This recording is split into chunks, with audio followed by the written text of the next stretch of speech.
paging John Weddleton. Please report to the dais.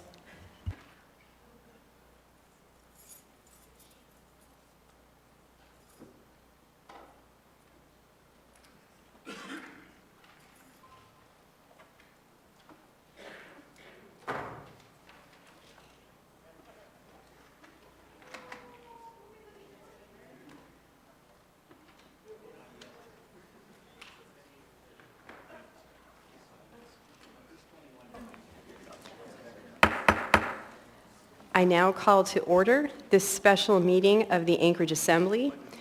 It is Wednesday, March 23, 2022. Madam Clerk, would you call the roll, please?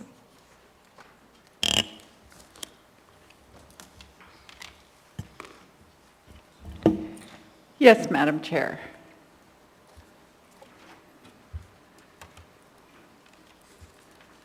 Mr. Weddleton. Always on time here. Ms. Allard. Here. Mr. Peterson. Present. Mr. Rivera. Present. Ms. Kennedy. Here. Ms. LaFrance. Here. Mr. Constant. Here. Ms. Salatel. Here. Mr. Dunbar. Present. Mr. Perez-Verdia. Here. Ms. Quinn Davidson. Here. You have a quorum. Thank you, Madam Clerk. Dr. Volan, would you lead us in the Pledge of Allegiance, please? I pledge allegiance to the flag of the United States of America and to the republic for which it stands, one nation, under God, indivisible, with liberty and justice for all. Mr. Constant, would you read the land acknowledgement, please? A land acknowledgement is a formal statement recognizing the indigenous people of a place. It is a public gesture of appreciation for the past and present indigenous stewardship of the lands we now occupy. It's an actionable statement that marks our collective movement towards decolonization and equity. The Anchorage Assembly would like to acknowledge that we gather today on the traditional lands of the Dena'ina Athabascans. For thousands of years, the Dena'ina have been and continue to be the stewards of this land. It's with gratitude and respect that we recognize the contributions, innovations, and contemporary perspectives of the Upper Cook Inlet Dena'ina. Thank you. I will go next to Mr. Dunbar, who has requested a moment. Thank you, Madam Chair, and I just wanted to let folks know I wanted to be there tonight, but I woke up this morning, seemed to have a bit of a cold. I have tested negative for COVID twice today, but out of an abundance of caution, I decided I should stay home. So I'll be online, and I look forward to a good meeting. Thank you. Thank you, Mr. Dunbar. We have 3 items on our agenda tonight, and agendas are available in the back. Welcome all of you, whether you're joining us here in the room or online. We will go ahead and proceed straight to business since this is a special meeting and we do not have reports on the agenda. Mr. Constant? Thank you. I would move to change the order of the day to take up item number 6A. Second. A motion has been made by Mr. Constant to take up item 6A next. It has been seconded by Mr. Rivera. Mr. Constant? Thank you. I think that I would prefer that we end on the call of the 12th member special election because that should be a good celebration for everybody. And let's do the work first. Thanks. Thank you, Mr. Constant. Is there any discussion? Seeing no one in the queue, I am asking for unanimous consent on the motion to change the order of the day to take up Object. item 6A first. Ms. Eller? No, I object for Oh, unanimous. understood. Thank you. Mr. Constant? I made this change at the request of the administration. Thank you, Mr. Constant. We will proceed to a vote. Members may proceed to vote on the motion to change the order of the day to take up item 6A first. Mr. Dunbar. Yes.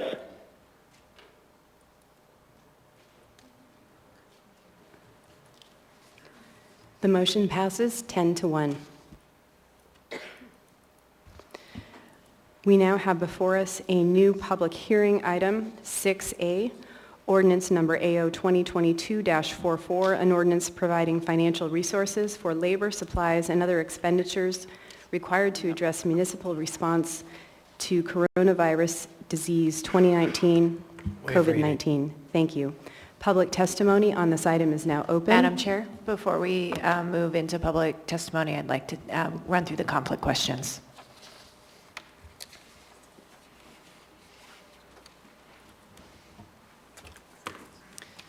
Thank you, Ms. Zalatel. I will pull up the questions.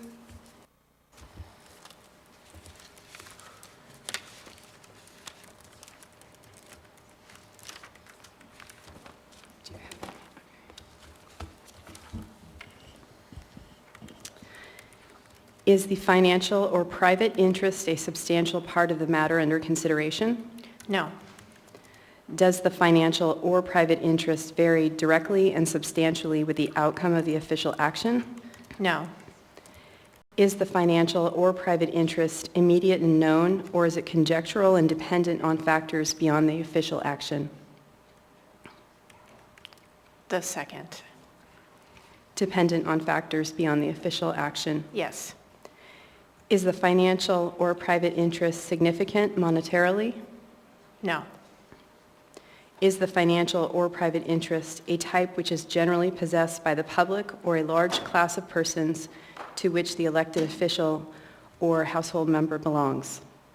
No. Are there any other factors that could be deemed appropriate under the specifics of the disclosure and the nature of the action? The appropriation for mass care and the COVID response, none of those dollars go to the coalition, of which I'm the interim executive director. Thank you, Ms. Zalatel. It is the ruling of the chair that you do not have a conflict in this matter.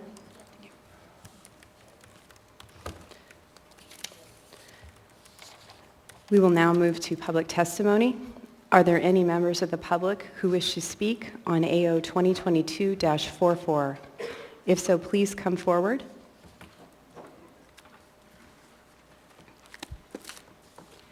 Anyone at all? Seeing and hearing no one, public testimony is now closed. What is the will of the body? Move to approve the S. Second. A motion to approve the S version has been made by Ms. Zalatel and seconded by Mr. Rivera. Ms. Zalatel? Thank you, Madam Chair.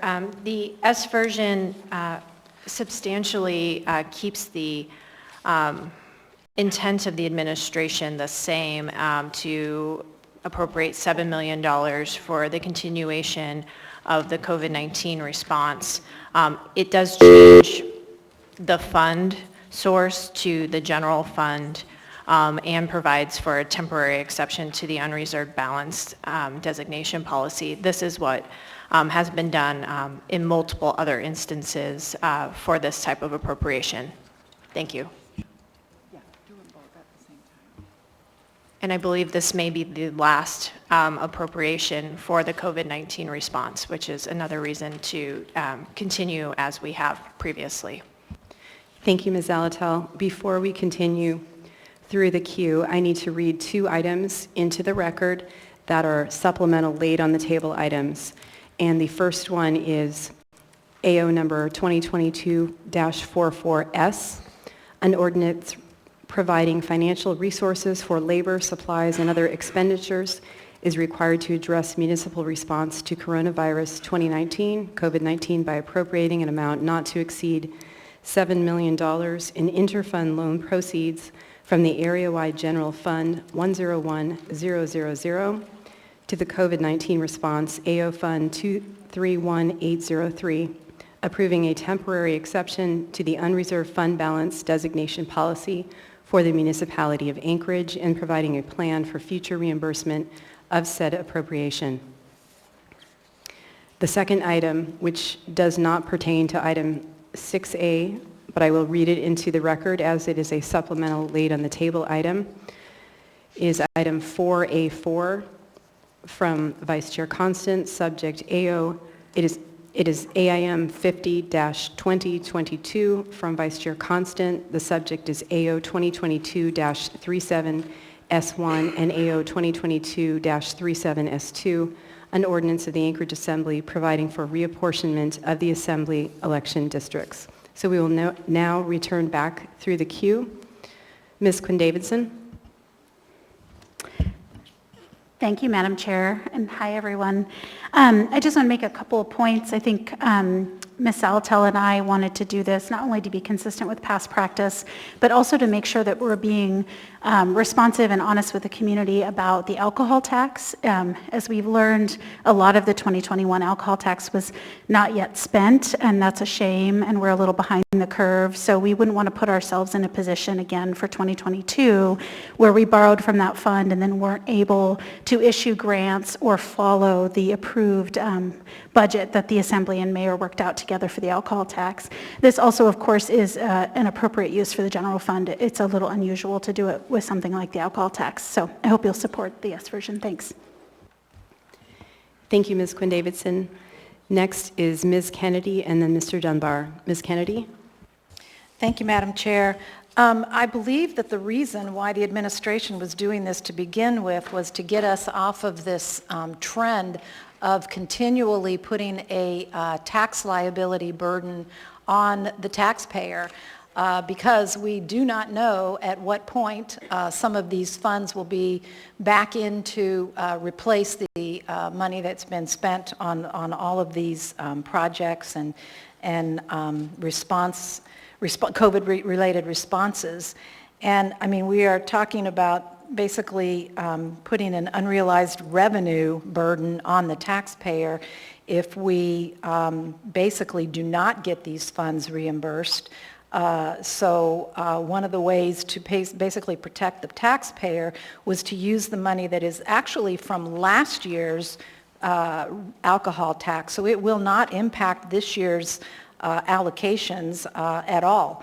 So I'm very concerned that we're just continually putting us in that negative fund balance status, and that we're basically, like I said, we're putting our taxpayers on the hook for $7 million. So in terms of reimbursement, whatever source we use, if we get any reimbursement, we will actually be able to reimburse that particular $7 million, and then you can say there's a $7 million windfall in the alcohol taxes that at some point down the road you would be able to then reallocate for other purposes that are outside of what we're generally seeing as revenue per year.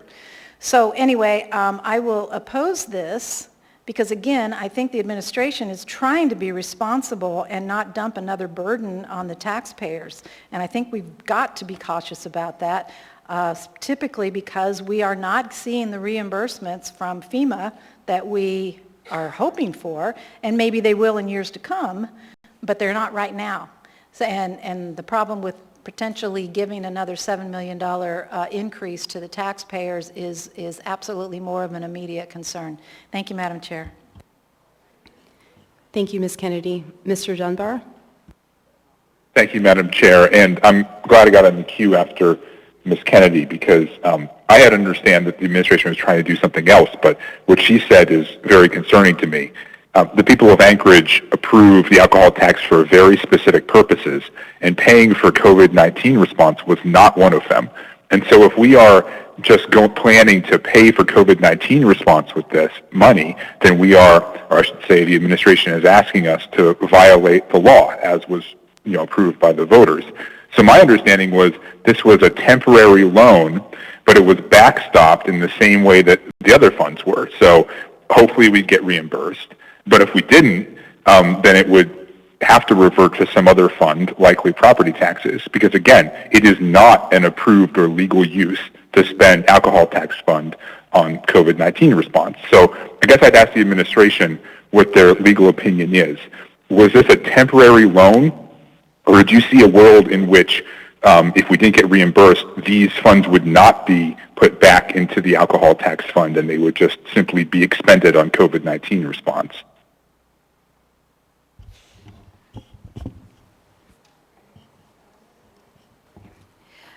Through the chair, Assemblymember Dunbar, thank you for the question.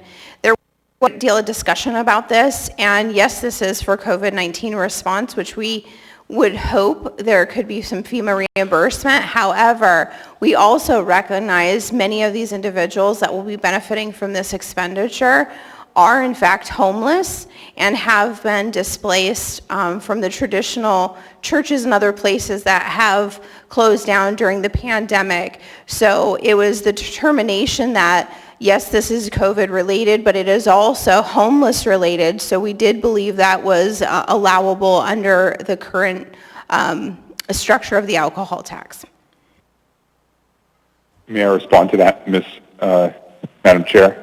Yes, go ahead, Mr. Dunbar. Yeah, I guess I'm a little bit of an originalist on this. I think the law is what the people thought they were agreeing to when they passed the measure, and coronavirus unfortunately was around at that point, and I don't think anyone voting on the alcohol tax thought that alcohol tax fund was going to go to COVID-19 response. So I don't think that this is legally appropriate to do it this way.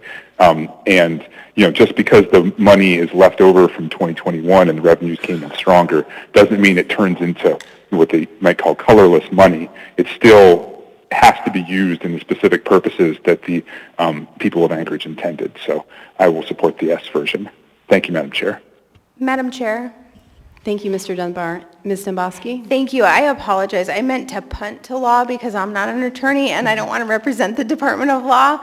So in my response, I just wanted to give Mr. Burke the opportunity. I know law did review this, so I didn't want to speak for them, but if that's okay.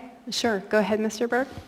Yeah, Patrick Burke through the chair, and I do have Ben Bowman on the line if needed, but what Ms. Domboski said is right. This is for alcohol tax approved things caused by COVID-19, so we do think that it's a legally appropriate use of the money. Thank you, Mr. Burke. Next is Ms. Allard. Thank you, Madam Chair. I wanted to thank the administration actually for doing this and protecting the taxpayers, because we don't know if we're going to be reimbursed from FEMA, and anybody who's worked with the federal government knows the delays. And in fact, Gruning Middle School still hasn't been reimbursed the full amount, and it could take another 3 to 5 years. And that earthquake happened in 2018. But I also wanted to bring up the fact that Denver, Colorado was the second longest running mass care shelter that didn't have a break. Number one in the country is the Sullivan Arena. And we've been running that shelter for, well, we're coming up on, I think we just passed 2 years. So I have no faith that we're going to be reimbursed by the federal government, and we need to protect the taxpayers at this point. And the other thing is that this COVID spending that we're going to be using or get reimbursed, because it's labeled as under COVID in regards to this AO, it does help the homeless. It is going towards exactly what we spent our $7 million on. We also spent it on first responders, supplies, and other issues. So I would urge the body to vote yes on this, no on the S version, and then yes on the overall. So I absolutely won't be supporting the S version. Thank you, Madam Chair. Thank you, Ms. Allard. Mr. Constant? Thank you. It's so interesting to say protecting the taxpayer when the alcohol taxpayers are also taxpayers, and it does appear to me like this is not an appropriate use of the alcohol tax. In fact, it seems to me to be a direct abuse against the principle that the alcohol tax was passed by the voters when they amended the charter. I have a question, and I don't really need an answer, but I thought that we appropriated a portion of these funds at least in the budget this year, and we were actually told that, the CFO can't certify those dollars. And so it feels like we're in a situation where I will certify it when it's my priority and not when it's yours. And so I look forward to the first quarter budget revision process so we can look very closely at the details of the budget to see where a scenario like that has happened. If it hasn't happened like that, I apologize for making the implication, but it certainly is in my memory that we appropriated or attempted to appropriate using our authority to appropriate the remainder of the alcohol tax dollars into certain pools, and we're told, I'm sorry, we can't do that for you. Thank you, Mr. Constant. Mr. Weddleton? Well, thanks. So, our use of funds for mass care, shelter and the hotels and so on, has followed the requirements for FEMA for response to COVID-19. So, it could take a while to get reimbursed, but I have not heard from anyone that's at risk of us not being reimbursed. I mean, the fact that it's been open for a number of years, I'm not aware that that's a criteria for not reimbursing us. So we should certainly be cognizant that it would be a real problem if we weren't, but I've just not seen credible evidence that we will not be reimbursed by FEMA. So I'm not really swayed by that point. In looking at this, I think there is for stating it as a response to coronavirus is a misfit with the alcohol tax. So, I was actually glad to see that we had extra money because using it for homelessness is a perfect fit for the alcohol tax. And as we exit from mass care, which we are doing, and we'll need this money. So, it's not, if we use this alcohol tax money for this, then I'm afraid it won't be available for what we are working actively for, and that's getting out, and that's what I think this money is really for, is to get out of mass care. But so I will support this because I don't want to use up the alcohol tax money so that we are stuck longer in the current situation in the Sullivan. Thanks. Thank you, Mr. Weddleton. Ms. Alatel? Thank you, Madam Chair. I think it's really important that when we're talking about expending alcohol tax funds, that our language be very precise in the items we're asked to approve. And this item is very similar to previous items that were brought before us for COVID-19 response.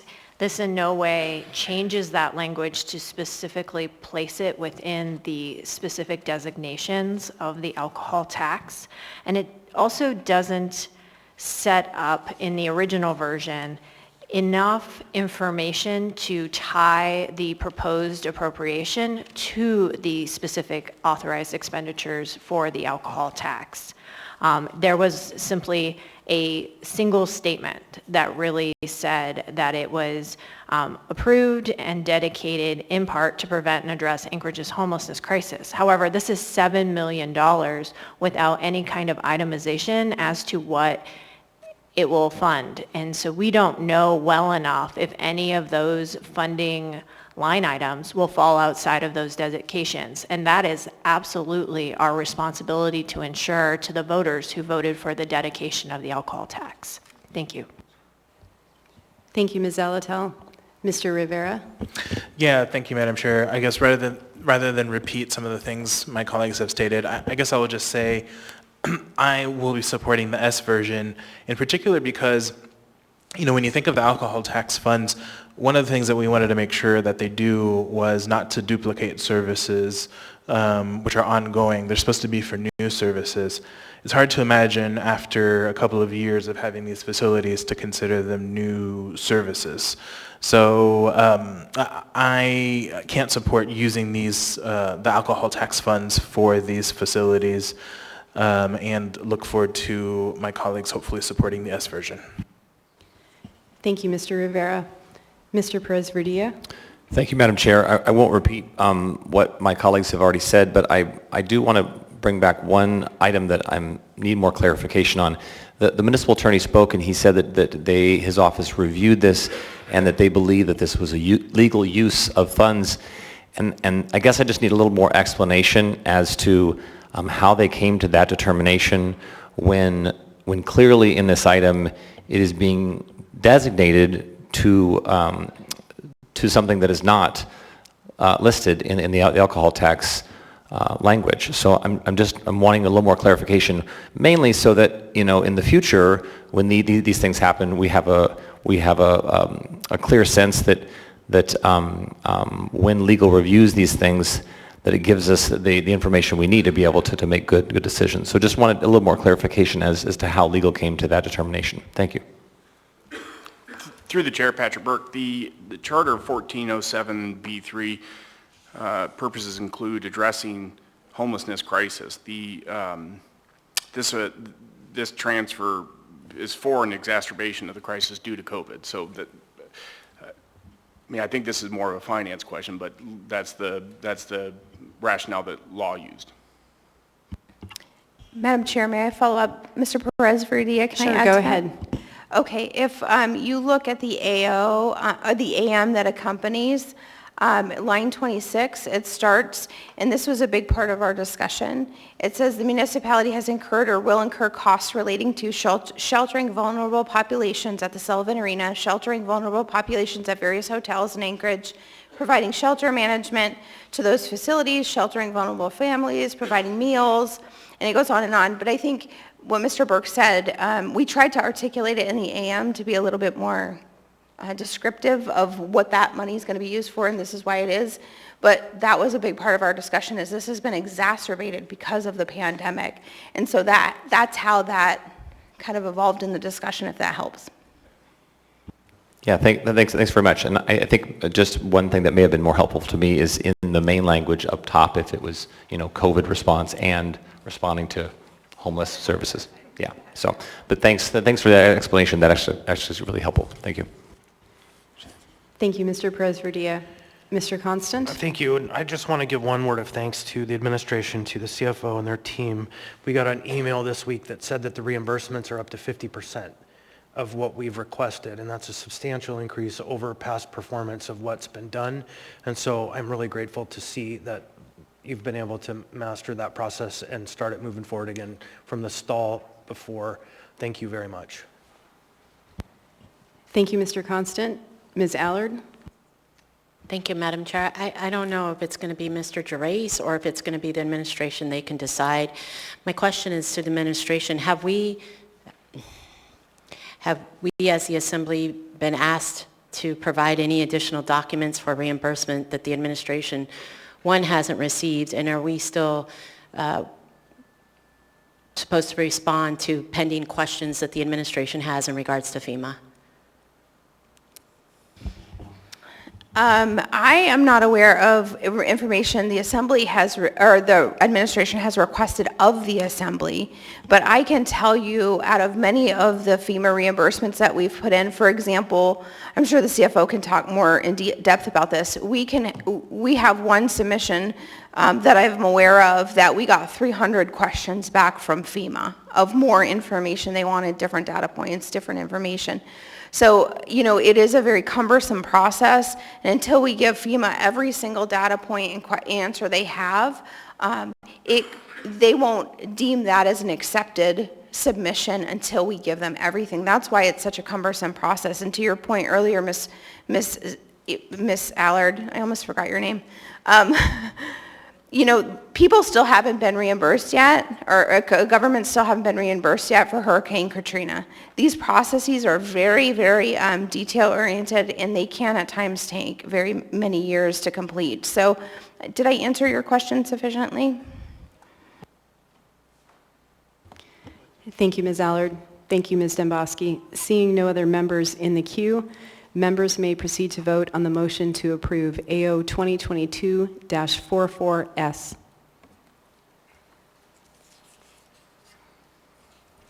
Mr. Dunbar? Yes.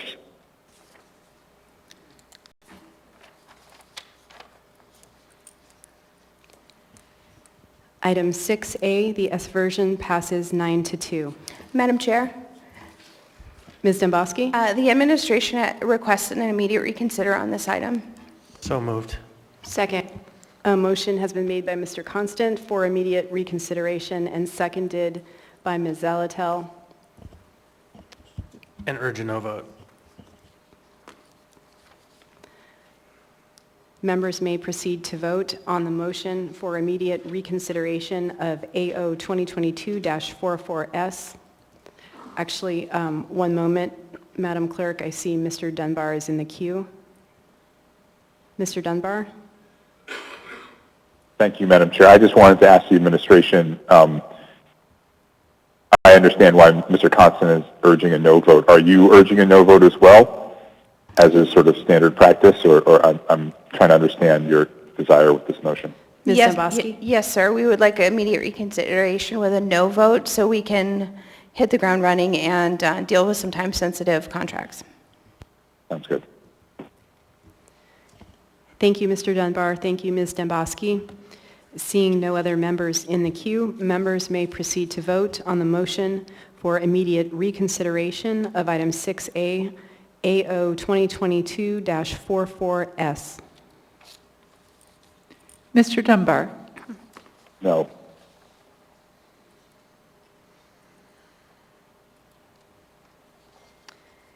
The motion for immediate reconsideration fails 0-11. We will now take up unfinished business. Item 4A, ordinance number AO 2022-37S1, an ordinance of the Anchorage Assembly providing for reapportionment of the Assembly election districts. Mr. Constant? Move to approve the S1 version.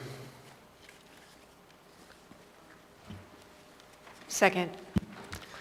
A motion has been made by Mr. Constant to approve the S1 version and seconded by Ms. Zalatel.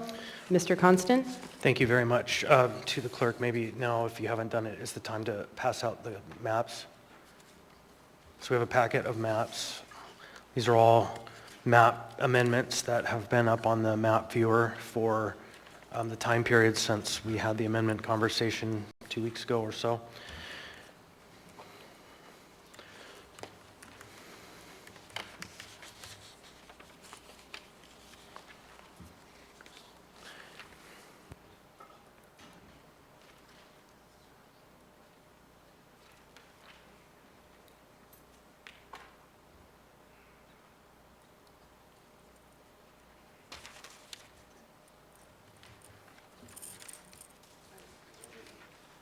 So folks understand, Mr. Gates, in the discussion that we had over the last few days, decided we aren't going to have a formal amendment form.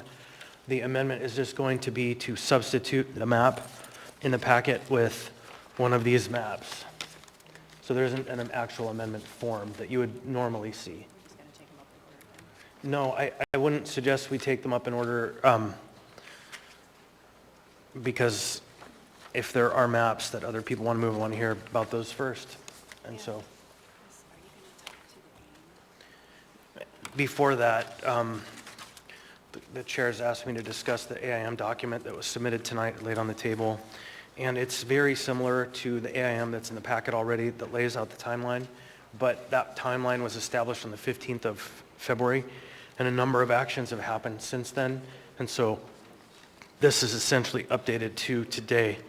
Minus the work session, which didn't get on there, that we had this last week. So,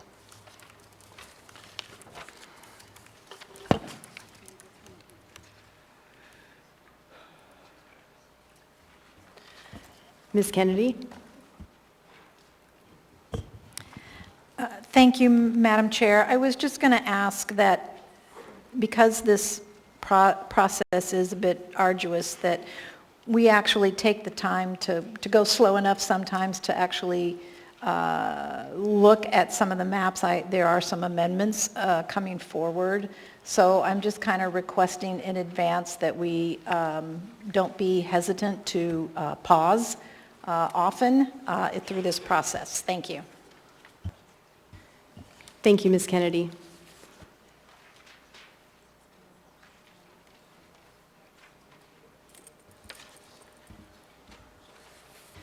Ms. Zalatel? Yes, thank you, Madam Chair. I would move Zalatel and Rivera amended map 11V12. Second. Or, sorry, version 2. My apologies.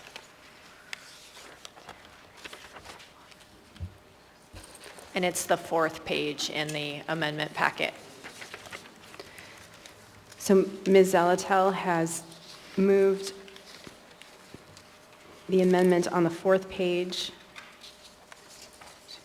which is AO 2022-37S1, Zalatel and Rivera amended map 11 version 2, and it has been seconded by Mr. Rivera.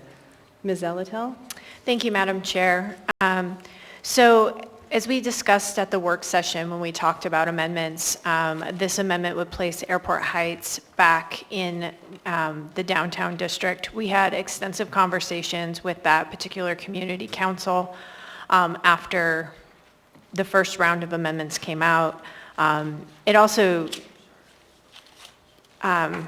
does what I think a lot of what Mr. Constance's amendment does, which is put East High School back in East, West High School back in West. But really, the salient feature of this for us is Airport Heights back in the downtown district. As we talked with that community, they really highlighted that they identify with downtown partly due to Merrill Field being a key feature of their neighborhood, which is right across the street. And a lot of folks don't know this, but they've enjoyed some downtown representation already for Airport Heights. It's an odd community council district. It actually goes further north than a lot would expect. So we really wanted to be responsive to the community, so we brought this forward, and we hope you can support it. And we know that there was some consternation that was maybe a little bit late, but as we like to say in Midtown, we have to wait till the dust settles around us to know what the lay of our landscape looks like. Thanks. Thank you, Ms. Alatel. Mr. Rivera?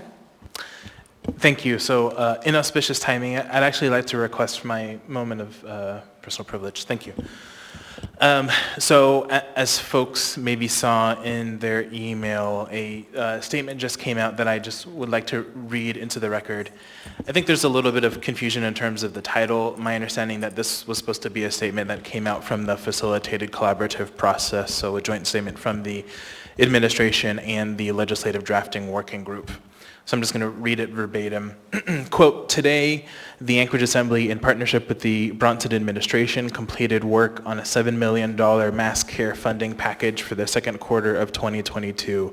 This important milestone marks the beginning of a transition from pandemic-driven mass care to long-term supportive housing that will ultimately place residents on a path to greater independence while continuing to protect our most vulnerable. Mass care operations at the Sullivan Arena and local hotels are expected to conclude by June 30th, and operations at the Sockeye Inn will be temporarily suspended on March 31st in preparation for the next phase of care. Rest assured, no one in the Sockeye Inn or any of the other hotels will be transitioned to the Sullivan Arena. All current residents are engaged in a client-centered intake process to place them in the best possible environment for their specific needs. More details on the forthcoming transition plan will be made available in the future. Thank you, Madam Chair. I do actually now have a comment on this amendment. So there are two maps, in my opinion, that I think could possibly meet many of the goals and objectives that we've talked about as a committee and then as a full body for the last few months. This amendment and this map is one of them, and frankly the preferred map for many in Midtown. There are two main positives for this map that I want to talk about. One, it keeps UMed intact and within Midtown, and two, keeps Airport Heights intact, and for the purposes of this map, within downtown. So speaking to UMed first, I just want to be clear about my language. I'm not referring to the University Area Community Council when I say UMed. I am referring to the long-held understanding of that term, which is the University Medical District. That includes the UAA campus, APU campus, and Providence. That piece of infrastructure is one of two main infrastructure pieces that define Midtown, the other being the commercial core of Midtown. Midtown has had a decades-long relationship with this part of our city, and it would simply be inappropriate to shift representation from Midtown. The second part of the map has to deal with Airport Heights, and in my conversations with that neighborhood, I've heard a consistent message. One, try to keep us intact, and two, if you can't, please split us up between Midtown and downtown. If you look at the Airport Heights Community Council boundary today, the council is actually split right now between downtown and Midtown, with the majority of the council in Midtown, So this isn't anything new to them, having this Midtown-downtown connection in Airport Heights. Now, this request, it doesn't come from a place of malice. Airport Heights, I think that neighborhood is a fan of Mr. Dunbar and Mr. Peterson. Rather, the neighborhood is concerned that there aren't very many similarities between the issues that Airport Heights faces and those of East Anchorage. The state's maps signify this as well, putting Airport Heights with Mountain View on the House side and then expanding into downtown on the Senate side. So in trying to do the best I can to manage all of the competing interests and best represent my constituents in Midtown, I've worked with my fellow Midtown colleague to put this map together, and I urge a yes vote. Thank you, Madam Chair. Thank you, Mr. Rivera. Ms. Kennedy?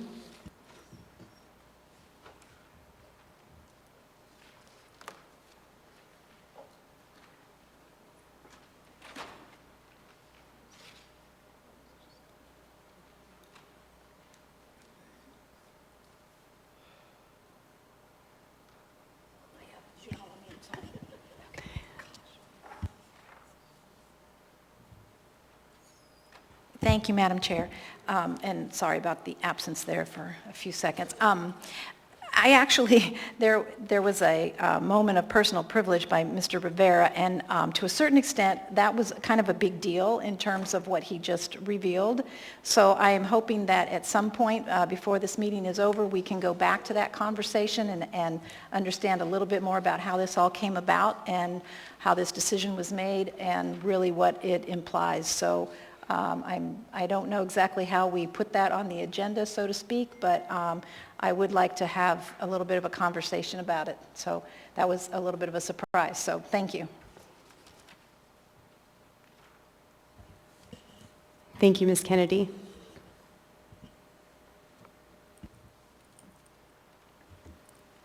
Mr. Constant? Thank you. I am not a big fan of the change, and I'm going to ask members to stick with my original map amendment. Thank you. Thank you, Mr. Constant. Mr. Weddleton? Yeah, I wonder if Mr. Constant would tell us what issues he sees with this.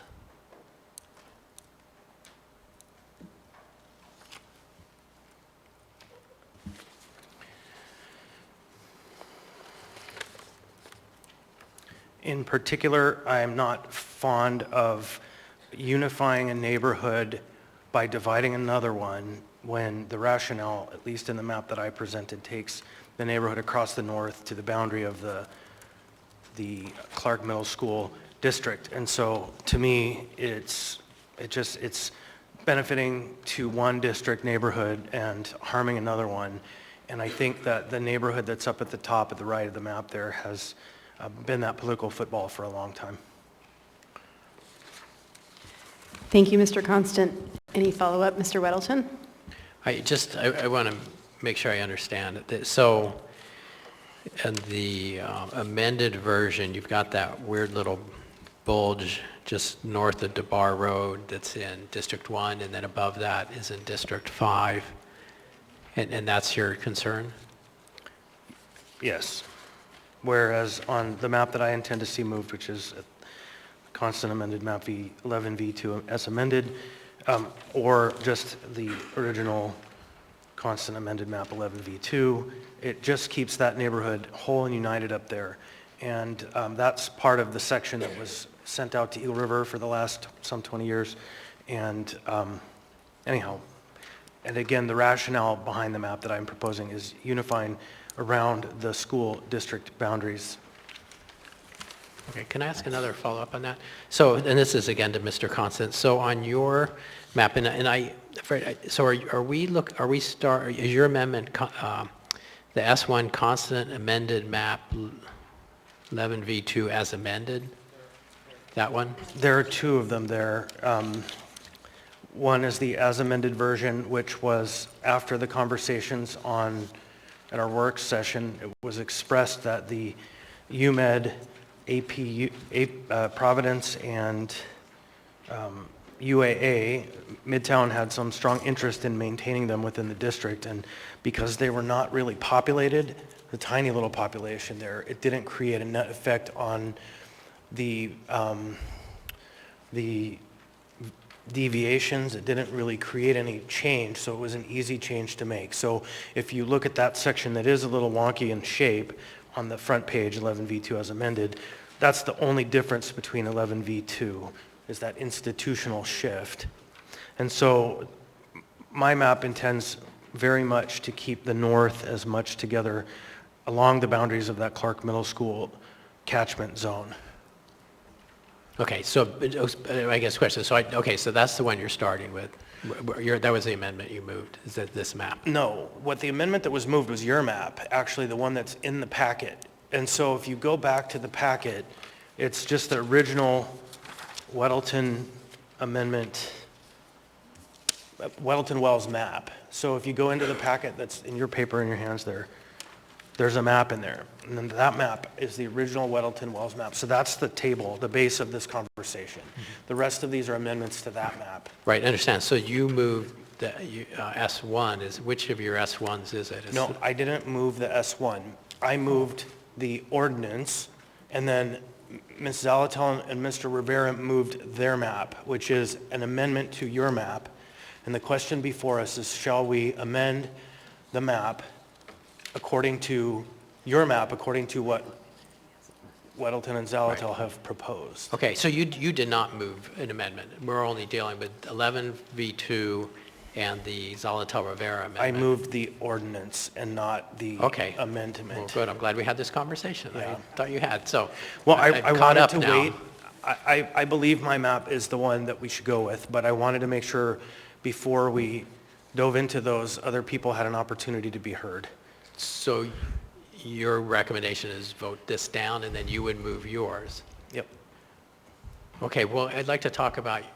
I mean, I didn't order things, so I have questions on his that would help me make a decision on this one. Is that legit? This I is think the that's item okay. before us. Yeah, this is the item that's before us. Okay, And so if there are questions pertaining to other maps that are germane to the consideration of the amendment before us, it's fine. okay, so may I continue? Okay, so again to Mr. Constant.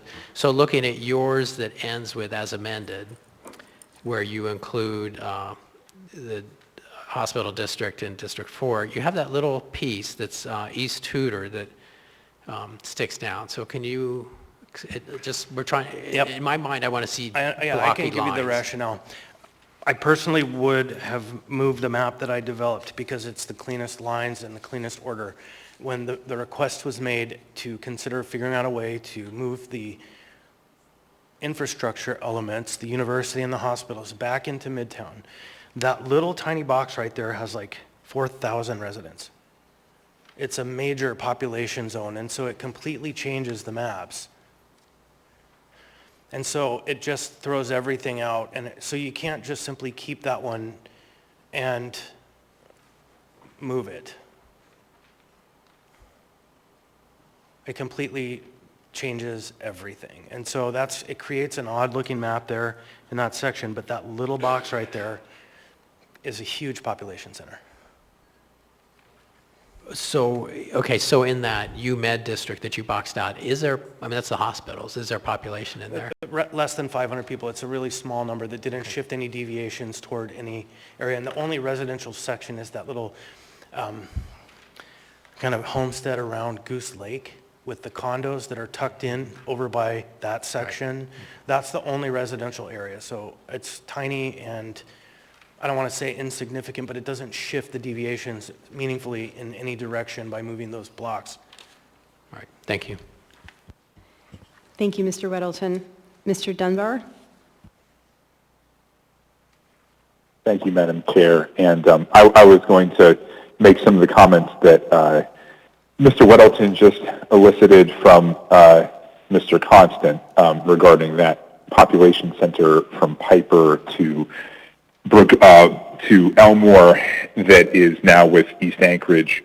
And I'll say, I reiterate what I said at the work session, you know, Pete and I already represent the University Area Community Council, as do members Zalatel and Rivera. And so it's not a major change to have that shift into East Anchorage. In a lot of ways, it's very similar to the population that is currently in East Anchorage.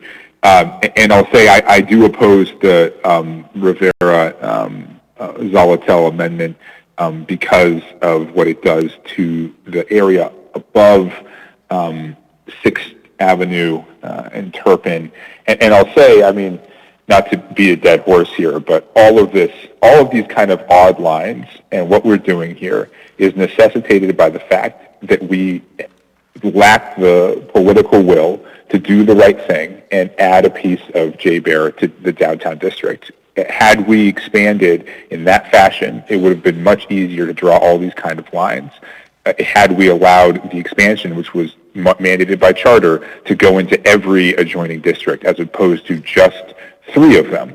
And because it could go into just 3 of them, we are going to get some odd-looking results, unfortunately.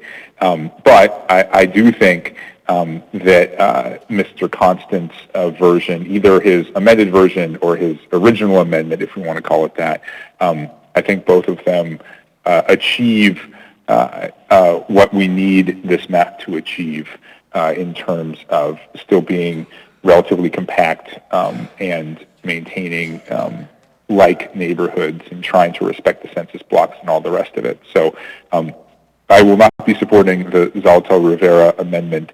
I haven't. I will think hard about the amended version, Mr. Constance, that puts the.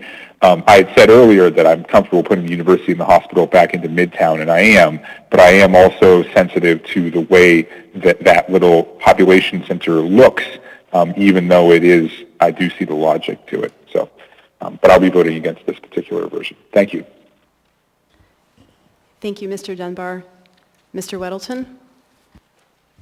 I have I guess a comment and then a question for Mr. Dunbar. So I would say in these maps, District 6 has substantial change. I mean, all of Bayshore and Southport and a little bit around there goes into District 3. So that's very substantial, and I think area-wise is comparable to any of them.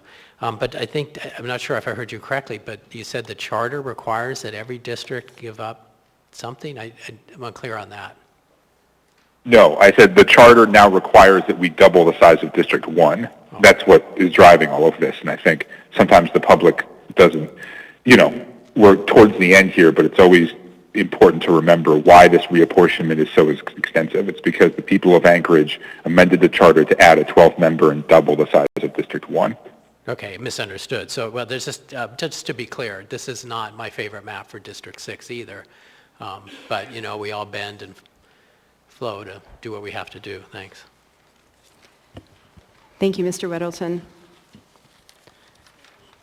Seeing no other members in the queue, members may proceed to vote on the motion to approve the motion to amend Zalatel and Rivera amended map 11 version 2.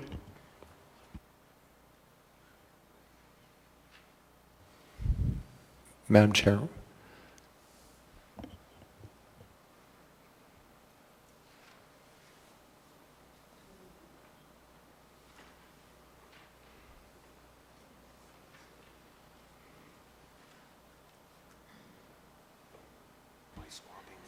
Okay.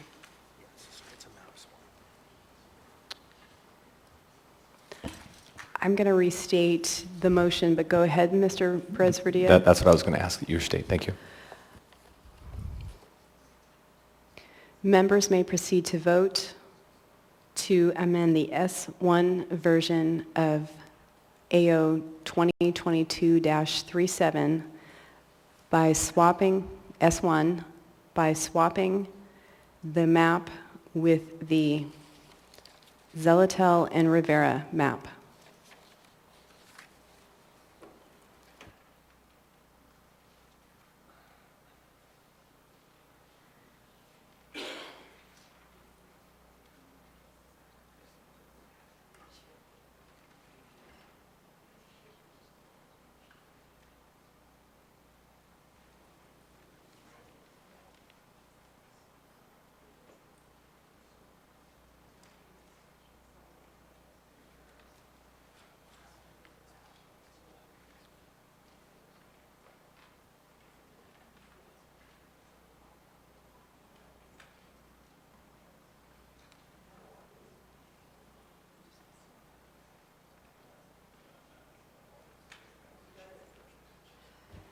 Mr. Weddleton?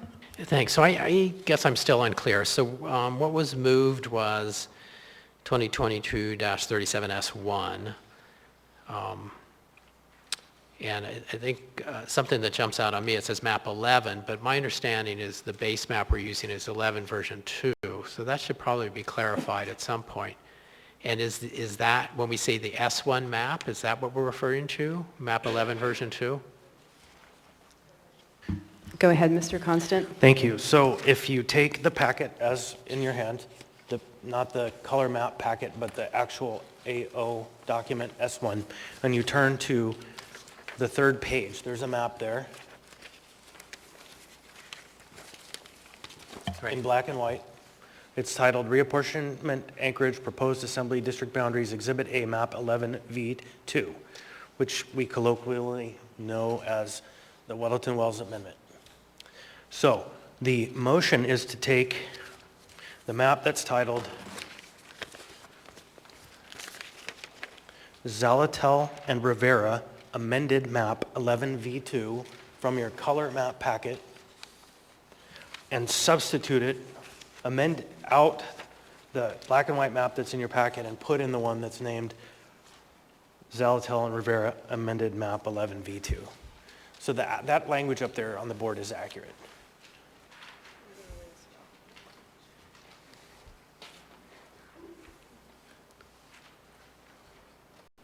Okay, so it's not really quite an amendment. I guess, it's an amendment to the AO. Right. Okay. Yeah, well, that would save us the hassle of going through and changing those map 11V to 11V2s. That would vote in favor of this. So the amendment is... Point in favor. Yeah, the amendment is to the ordinance. All right, thanks. Not the map. Okay. Yeah. I got it now, thanks.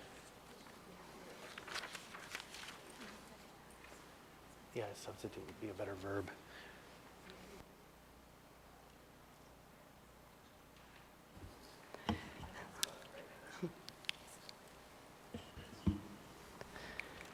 So I'm going to read the language that's on the screen to capture this action.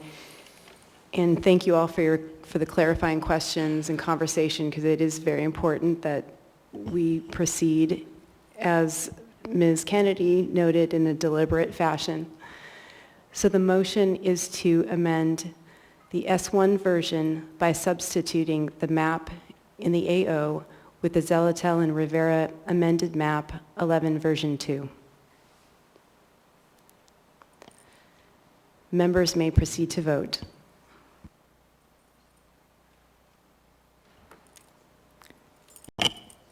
Mr. Dunbar? No.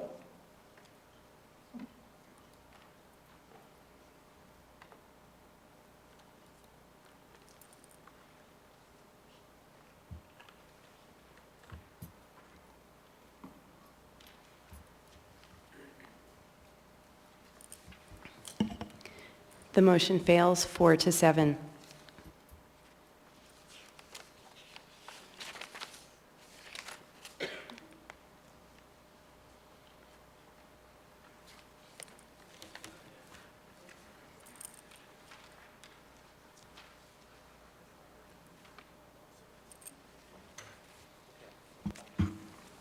Madam Chair. Mr. Constant? So I would move that we substitute the map in the S1 with constant amended map 11V2 as amended.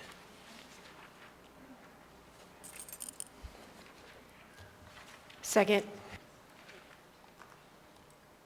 For reference, it's the first page in your packet.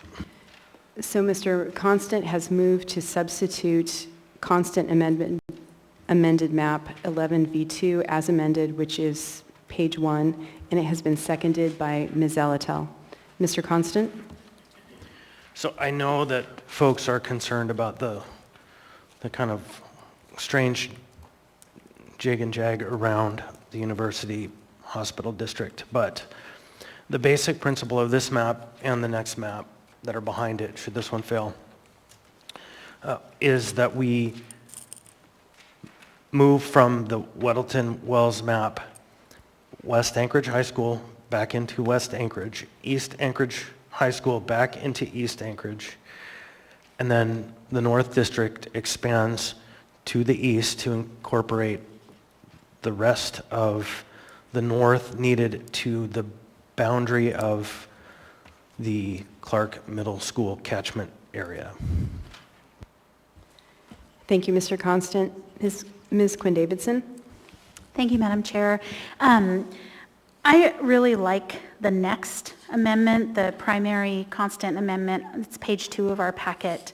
As Mr. Constant said, I know I'm going to speak to the other one, but just sort of for context, I think it answers a lot of the calls that we heard in the community. And, I think all of us are sort of nudging Mr. Constant, like, you heard that, right? West Anchorage wants to come back, Forest Park wants to come back into District 3. And so I feel like he did a pretty elegant job of listening to as much of the feedback as you can. I mean, for instance, I had to talk with Spinard Community Council and say, it's really hard to get you into only 2 or even 1 district based on where you are on the map. So not everyone is happy, I think, on any of these maps.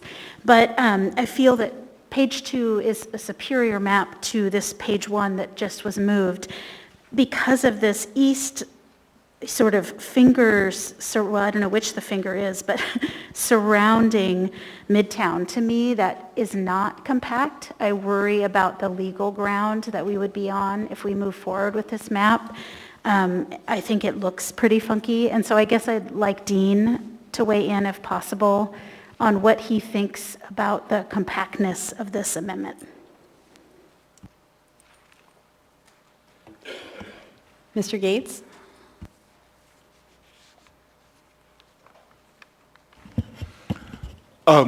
Thank you. Well, all I can really say is Ms. Quinn Davidson's, perception, I agree, it looks less compact, but I can't say as a legal matter that would be violated or invalidated by the court. It's very certain that it's less compact than the map on page 2 because of that boundary.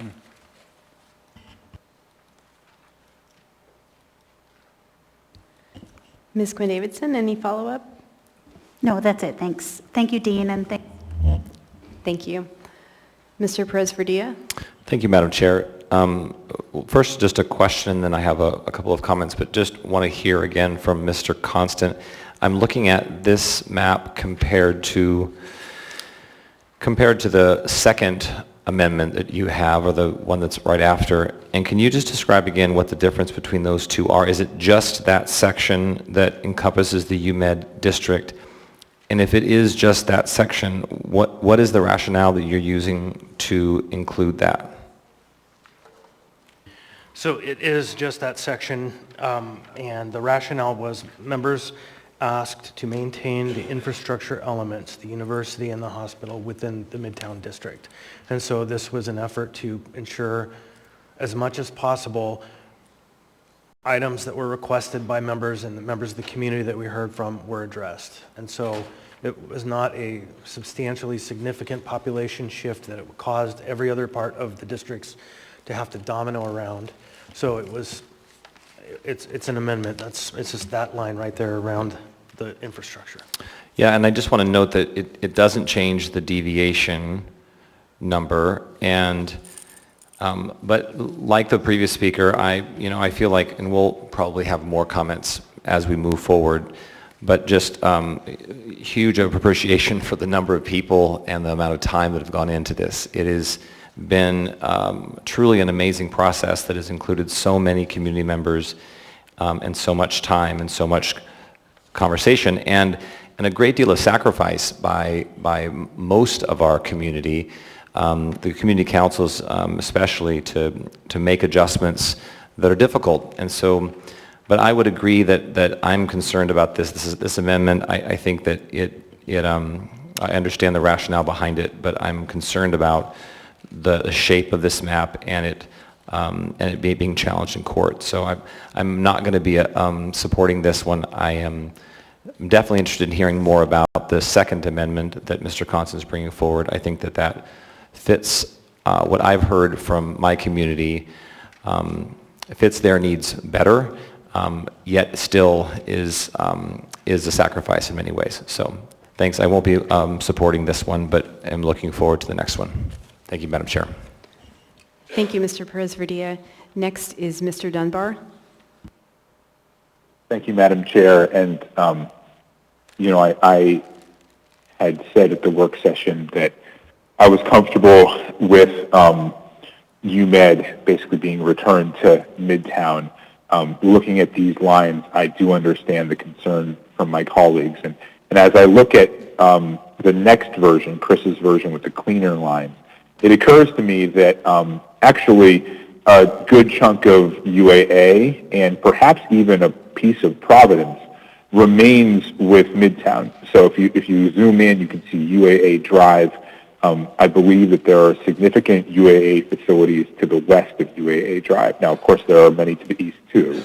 And with Providence, it's a little bit difficult to see, but I thought that Piper Street and that sort of small area around Piper Street, just south of Providence Drive, contained at least I know it contains at least some Providence properties. And so I think given the perception and perhaps legal challenges with the version that's now before us, I think I do prefer the original version that Chris put forward. And I'll say that, I am under no illusion that this means that UAA and Providence now become the exclusive sort of representation right and responsibility of East Anchorage. We know that it has a historical connection to Midtown, and we actually know that, that is how it has been, that I certainly feel through my connections with the University Area Community Council that Pete and I have tried to represent this area, and because it's such a vital heart for the entire town.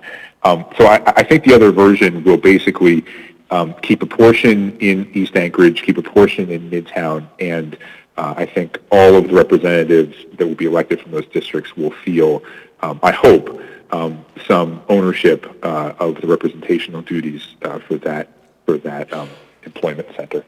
Thank you, Madam Chair. So I will be voting no on this version. Thank you. Thank you, Mr. Dunbar. Ms. Kennedy? Thank you, Madam Chair.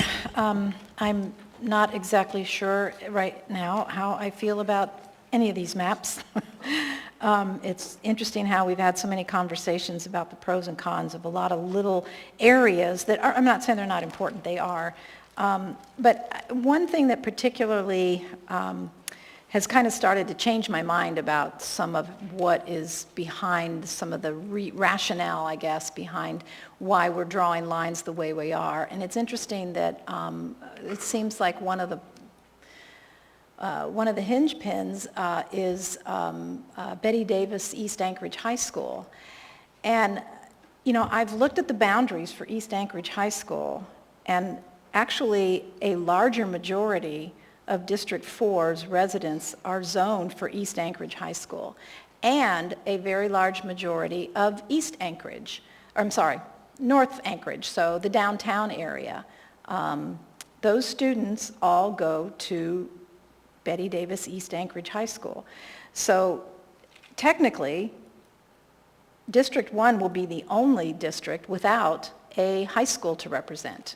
And it seems like we are using that as rationale for why we have to have boundaries the way that we are. So I'm not necessarily saying we should do this or we should do that, but I just kind of wanted to point that out, that it is very interesting to me that we have several of our districts with more than one high school, and we have one district with no high school. So like I said, I'm just kind of pointing that out. I hope that we're not really doing a lot to just make sure that a high school should be claimed by a certain part of the city more so than it should be claimed by another part. So I'm just asking people to consider that. I'm not sure I can support this. One of the things that, we've heard comments from before is the idea of having these weird appendages, and there's kind of one in this map. So I'm having difficulty with that as well. So thank you, Madam Chair. Thank you, Ms. Kennedy. Mr. Weddleton? Well, thanks. So, I look for cleaner lines too, so this one troubles me a bit. And, I understand that adding this hospital district to 4 I think requests of Mr. Rivera and Ms. Solotel that, that's an area they built a relationship with. But I think we stray a bit. This is really about voters, and then we go into community and neighborhoods of voters. And what you have with this area is buildings. It's really about people, not buildings. So we have, what we did is made the map look kind of funny just to circle a bunch of buildings. I mean, 500 people there, but relatively few. And, you know, as citizens of Anchorage, you know, we can go. It's not like the people representing the central district can't go and get to know and work with the people in, you know, the hospitals. You know, I've got a business in Spenard, so I go to the Spenard Community Council and the North Star Community Council, and very involved with that area as well. So it's not, you're not cut off from that at all. So anyway, I won't support this either. I think the cleaner lines of the first constant one, it just work better. Thanks. Thank you, Mr. Weddleton. Ms. Allard? Thank you, Madam Chair. It was, I'm not picking on Mr. Perez-Verdia. I just wanted to state that there is a big deviation. It went from 4.16% to 5.3%, unless I'm being going to corrected on that. But I also have some concerns about the jaggedness of the map, as we're supposed to follow natural boundaries. But that's it. Thank you, Madam Chair. Thank you, Ms. Allard. Ms. Alatel? Thank you, Madam Chair. This is going to be a theme tonight for Midtown. We are stuck in the middle. So Midtown is stuck in the middle. What is that? So then the question is, what does it mean to be in Midtown? I think that a lot of people pass through Midtown. If you don't live in Midtown, you don't think about what it means to be in Midtown. Midtown has a business core. Many of you probably go through it all the time. It's convenient. It is the place where life happens. It's where you shop.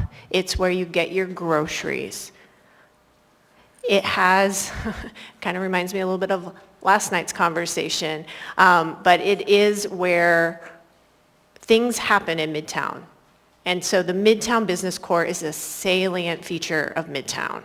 And it is something that as Midtown representatives, we work really hard to promote and make as vibrant as possible using all of the tools in our toolbox, just like downtown does with its business core. We also have the university and hospitals. And this isn't a trivial thing to Midtown. This is a key feature of Midtown. When UAA was under significant budget cuts, Mr. Rivera and I spent many, many hours working with the university area to hold town halls, to inform our constituents about what was happening, because many of them work at the university. Many of them go to the university. This isn't simply a landmark. It is part of the Midtown identity. So when we move on these maps to make sure perhaps Betty Davis East High School is in the East District or that West High School is in the West District, Midtown gets jostled and it gets lost in the mix. And it is our job as the Midtown representatives to stand up for Midtown and tell you all what it means to be in Midtown. I live there. It is where my life is. It is where my neighbors' lives are. And what it means to represent Midtown. It is a very intensive experience to represent Midtown. You show up, you are at every community council meeting, and you hear how all of these things we're moving around on these maps affect the residents' lives every day and how it adds value to where they live. So this isn't simply about some buildings. This is about the Midtown identity. We will continue, of course, to fight for the university and develop our relationships with the hospital. We wouldn't simply ignore it because it's important to our constituents. But it won't be a part of Midtown. And we are very keen on preserving what it means to be in Midtown because you can't avoid us. Thanks. Thank you, Ms. Alatel. Mr. Perez-Verdia?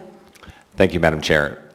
I wasn't going to, I appreciate that so much. That was very, very, very passionate, so I appreciate that. I just wanted to clarify the record. I appreciate Ms. Allard pointing out that the deviation change between what's on the current ordinance and the amendment is a significant change. I was referring to the difference between the two amendments. The first constant amendment is a deviation of 5.3, and the second one, which I was referring to, is also 5.3. So just to make sure I'm clear. Thank you.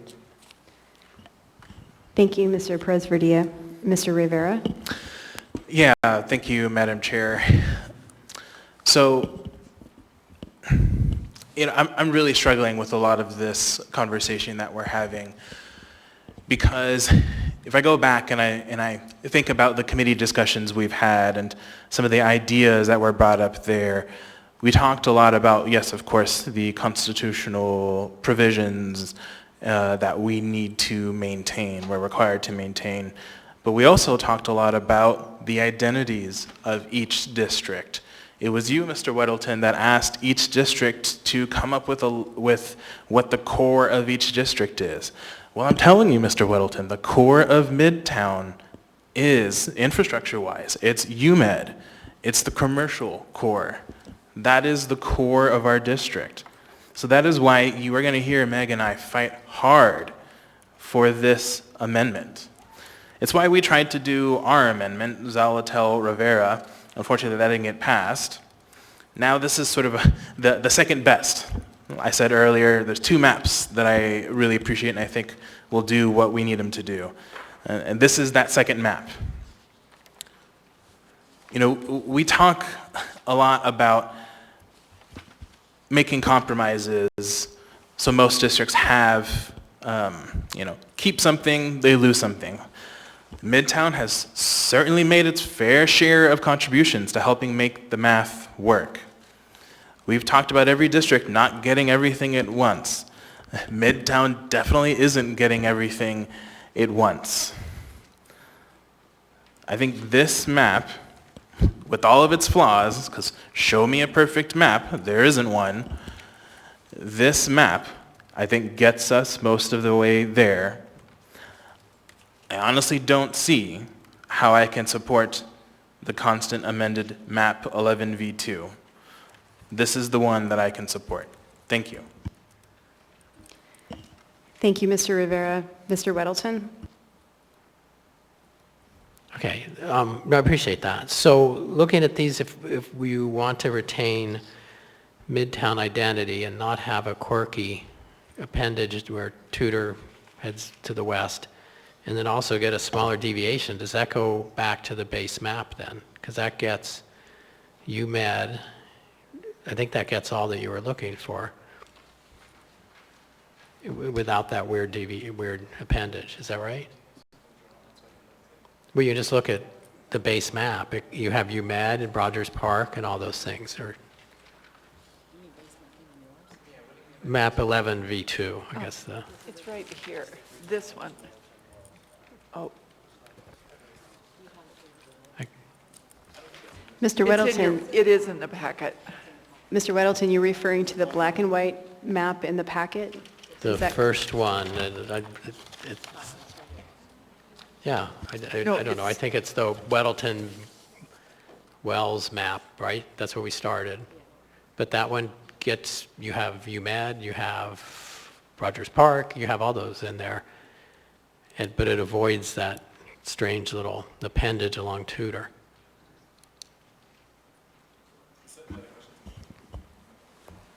Yeah, if I may, Madam Chair.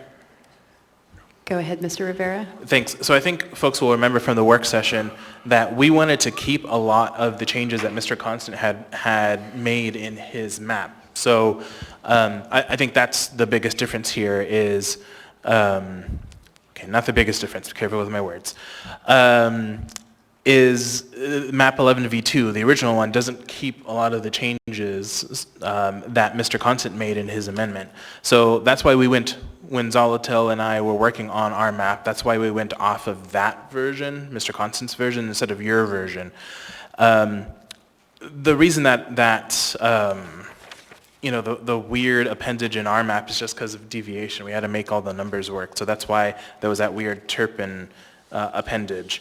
I mean, I think it's the same reason why there's this weird appendage here in this map is because you got to make the numbers work.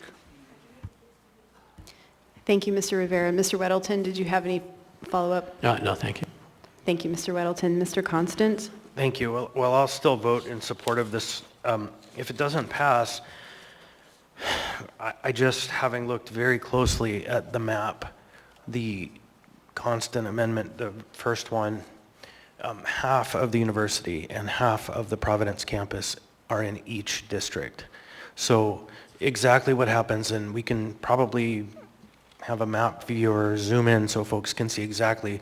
It's buildings, it's properties, it's the creek that divides the two sides of the campus. That creek that they restored the culvert under over the last year is the dividing line on the map that I have originally proposed. So everything, like the engineering building, stays in Midtown, and several of the Providence buildings stay in Midtown in the other one. So I hope that if this one doesn't go the way that I, as the mover, present, that all is not lost. So I urge members to vote on this item. Ms. LaFrance, you're recognized. Thank you, Mr. Chair. I appreciate the position of the Midtown representatives, and like Mr. Presverdia noted, the passion by which you speak. I am concerned about the boundaries of this map as well, and I won't be voting in support of it.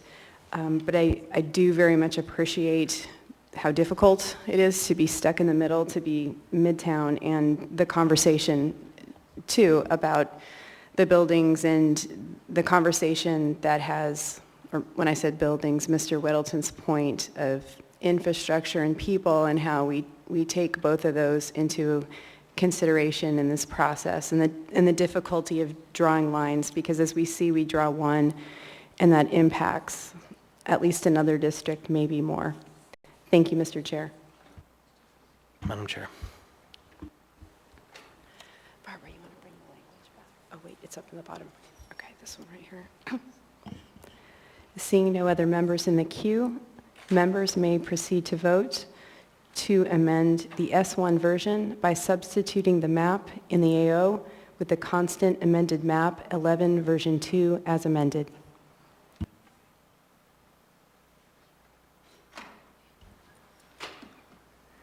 Mr. Dunbar.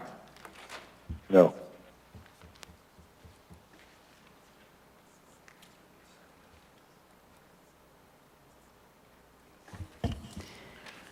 The motion fails 3-8. Madam Chair, Mr. Constant? I would move to use the same motion to substitute in constant amended map 11V2. Second. And then ask that we just take a 5-minute break somewhere to the bathroom. So to clarify, Mr. Constant has moved constant amended map 11V2, and it has been seconded by Ms. Quinn Davidson. Is that correct? And yes, we'll go ahead and take a 5-minute break. Can we make that 10, please? Sure. Thanks. Since you're Midtown.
So, 1, 2, 3, 4, 5, 6, 7, 8. We can make the motion to extend.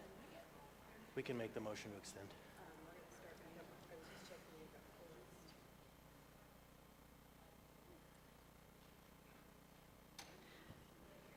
Okay, we're going to go ahead and get started here again. If members would take their seats. And before we go to Mr. Constant to speak on your map substitution, and we'll go to you for a motion. Yeah, I would move to extend by 1 hour. The meeting and debate. Second. A motion to extend the meeting by 1 hour and debate by 1 hour has been made by Mr. Constant and seconded by Mr. Peterson. Is there any opposition? Seeking unanimous consent. Seeing no, and hearing no opposition, we have extended debate and the meeting for 1 hour. Mr. Constant, on your amendment? I don't think I was in the queue. Well, you moved it, and it was Oh, seconded. Okay, that's right, sorry. Moved and seconded. Well, I wish there was a map in which all things could have been done for all people. This just process forces choices, and this is a forced choice test, and the test tonight is which map shall we pick? And so this map works really hard to maintain integrity of neighborhoods as best as possible, to maintain the schools in their namesake districts, to expand my district enough so that we can take the next step, which is move the special election to add the 12th member. So this item, I urge your support. Thank you, Mr. Constant. Is there any further discussion? Mr. Weddleton?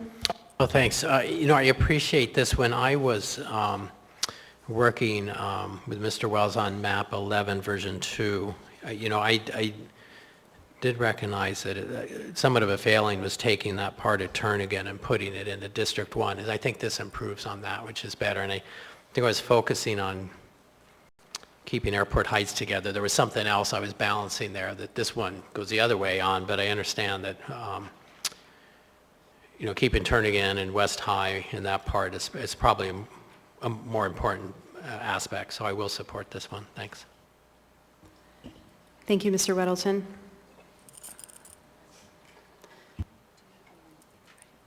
Oh, yes, we're ready. Seeing no other members in the queue, members may proceed to vote on the motion to amend the S1 version by substituting the map in the AO with the constant amended map 11V2. Mr. Dunbar? Yes.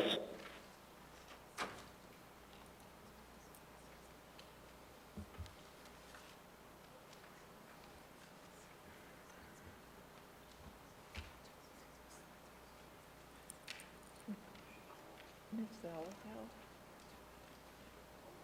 Ms. Zalatel and Ms. Allard.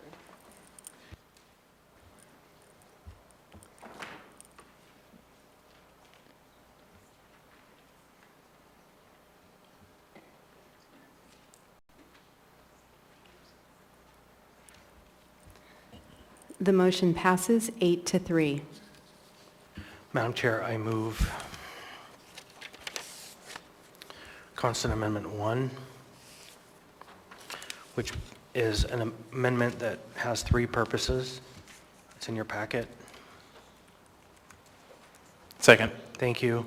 In the process, it adds direction to the reviser of ordinances to, prior to codification, make conforming changes to the map, essentially removing anything that's extraneous, details that aren't needed, like the narrative box that was already removed on the color ones you have in your hands. Remove the current district boundaries, which is also already done on the maps, the color in your hand, et cetera.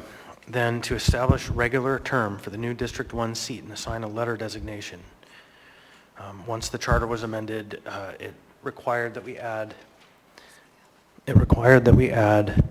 an additional seat. So the second seat for the downtown district will be named seat L. And then finally, it addresses the issue of truncation of terms, that the new section 4 makes a finding and declaration that no incumbents will be truncated by the adoption of this map, and that any incumbent may serve throughout the rest of their term. This is all essentially conforming changes. Thank you, Mr. Constant. And to confirm, Mr. Rivera was the second on that motion to move Constant Amendment number 1. Ms. Kennedy? Thank you, Madam Chair. I think we need to talk about Section 4. And I don't believe that that is actually legal, and I do believe that that concept would be challengeable in court. And I understand that there is some case law that has stated otherwise, but it actually just doesn't make sense. That we could have multiple members in one district living in the new district and maybe having no members living in a current district. So I would actually like to see if we could get some legal opinions on this one, but it seems that we've lost some of our legal staff. And I don't know if they're still here somewhere, but anyway, this is really an important one, I believe, because I know everybody would like to say that. However, I really don't think that this can withstand current day scrutiny in a court of law. So can we wait then till we can get some? We'll start with Mr. Gates. Okay. And then hopefully we will be joined by Mr. Burke shortly. Thank you.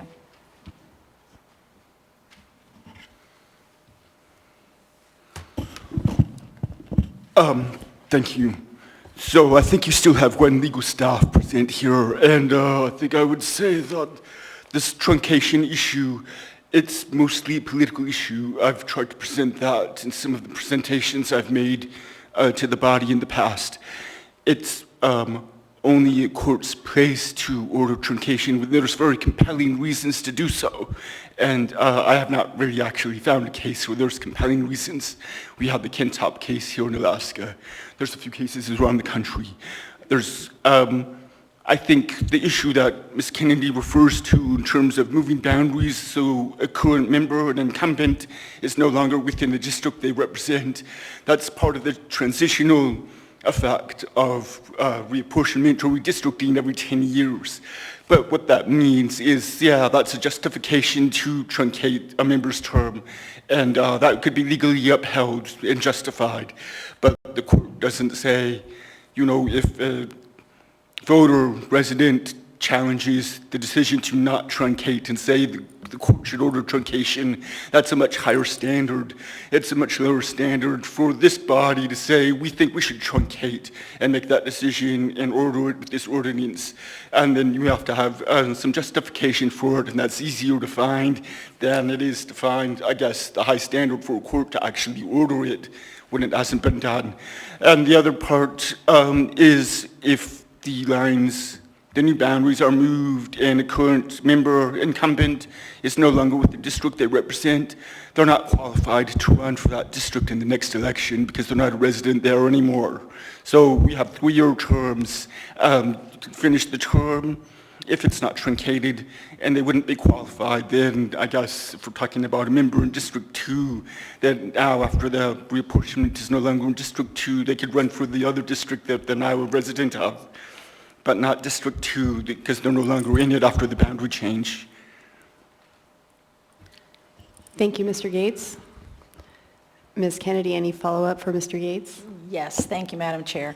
You know, obviously this gets pretty complicated, especially when you're talking about 2 members in a district and we have different cycles for voting for the terms of those 2 members. So that's where I see the complication starting to really get almost unwieldy. So I guess my question then also is, just by virtue of us putting in a rule that we think is a rule that serves this assembly, how does that actually stand up in a court of law? It seems to me that we can't just make a rule that we want it to be this way if there's potential for it to be overturned or otherwise negated. And that's a question in there in terms of, yeah, really, how would something like this literally be able to serve the assembly and potential assembly members' seats? Would this be brought before a court? Thank you.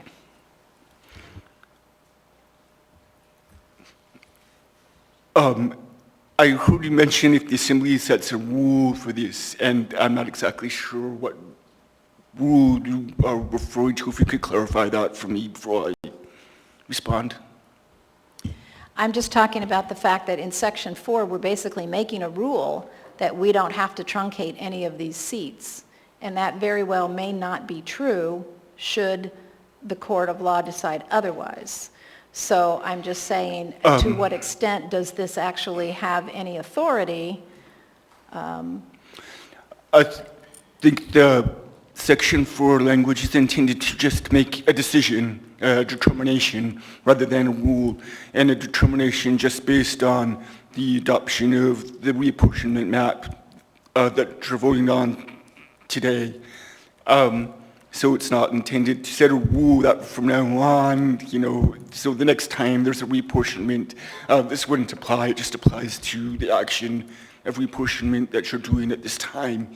I think, though, that, Ms. Kennedy, if you can persuade the majority of the members tonight to vote to truncate a term because there's good reasons to do so, and then that's challenged.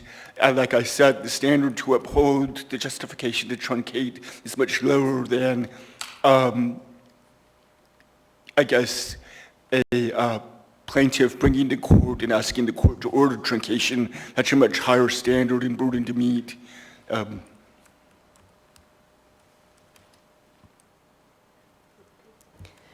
Thank you, Mr. Gates. It's my understanding that Mr. Burke may be on the line. Mr. Burke, are you on the line? Madam Chair, this is Patrick Burke. I'm on the line. And I'm not sure if you caught most of the conversation between Ms. Kennedy and Mr. Gates regarding some questions Ms. Kennedy had raised, and if you need Ms. Kennedy to restate those questions as she's seeking opinions from multiple attorneys. I have not been on the line, so I would need Ms. Kennedy to restate the questions, please. Thank you, Madam Chair. Mr. Burke, there's an amendment that's been brought forward with a section in it to this ordinance on reapportionment that would basically say that we are not requiring the truncation of any incumbent member's term, and all sitting assembly members may complete their current term and shall represent constituents within the new assembly election district boundaries adopted here upon the effective date of this ordinance. So my concern in all of this is that we have an election happening in process right now, and anyone who gets elected in this election currently happening would basically fall under this requirement or this provision. And my question is whether or not we can actually make that determination, make this a ruling in code that would basically allow for this, because I do believe it would all be challengeable in court in terms of particularly how we are actually adding. We already have 2 members per district, and we're adding a 12th member. So anyway, my question really does come down to, can we actually make this kind of a ruling in code? Thanks. Through the chair, I think that this is something that the courts have generally recognized as a political decision and have given deference to the legislative body. I think that this is a imperfect process, and the case law would support that. It's not something that is well settled. I'll tell you, we did a quick search today within the Department of Law, and there's not any real, especially in Alaska, any real case law that would give us any real guidance on this, other than the courts, generally recognize again that this is a political decision and giving deference to the legislative body in making these decisions. It's kind of like a situation where voters moved to a new district and didn't get the chance to vote for their representative in the election, but they now live in a new district. So I don't know. I apologize, Ms. Kennedy. I don't know if there's if that helps, but there really is no bright line rule on this, and I think the court would give deference to the legislative body in the situation. Thank you, Mr. Burke. Thank you, Madam Chair. Thank you, Ms. Kennedy. Thank you, Mr. Burke. Mr. Weddleton? I know this, It's kind of an odd thing. So on this number 4, having chosen this map, in the election that I'm in now, one of the people running would be put pretty far out of the district. So yeah, I just feel funny voting on this. I don't know, it's not a financial conflict, but it's just, I don't know. Is there a conflict of interest there? I feel awkward voting on it because of that. There's not a financial issue. I don't. There was the rule of necessity that Judge Hensley issued, and I could pull that up. You could ask Dean about it, and I could pull it up. No, it's fine. Maybe it's just awkward. I don't know. It just seems odd to be voting on that in this case. Or But maybe it was Tim I will trust the ruling of the chair. 2012 election cycle. Thank you, Mr. Weddleton. The clerk has advised that there is the rule of necessity, which we may want to pull up. It was by one of the attorneys. Sure. Oh. Through the chair. Thank you, Madam Chair. To the Assembly, in 2012, the Assembly hired Judge Hensley and Tim Pachumanis to look into some election issues. And one of those opinions, and Mr. Gates can help me with that if he'd like, I can pull the opinion up for you, is that there is a rule of necessity. And the rule of necessity, in my understanding, typically applies when, for example, a sitting assembly member has to vote on certification. Is that a conflict? Well, actually, there could be 5 or 6 members that have to vote. And the rule of necessity applies, and you would have to vote. It is not a conflict as far as I understand it. But I'll pull that opinion up for you. Thank you, Madam Clerk. Mr. Weddleton, did you have anything else you wanted to raise? No, I guess I'm fine. I'll just vote, but it just feels awkward. Thanks. Thank you, Mr. Weddleton. Ms. Allard? Thank you, Madam Chair. I mean, we're talking about this, and my concern is that when members of the legislature are running for office, that they all have to run again because their district lines have changed. Whether they're penciled in, whether they're out, if it's changed a certain deviation of individuals that live within that Senate or House district, they have to run for office again. And it concerns me that we would put this in writing to have this happen, because it could very well be that individuals that are moved into a new district could be representing 10, 15, 20, 30% of individuals that didn't vote for them. They didn't move because they wanted to. The Assembly as a whole changed everything, and I wouldn't believe it would be fair to represent individuals that didn't have the opportunity to either vote you in or vote you out. Thank you, Madam Chair. Thank you, Ms. Allard. Mr. Constant? I'm going to take myself out of the queue. Mr. Gates, did you want back in the queue?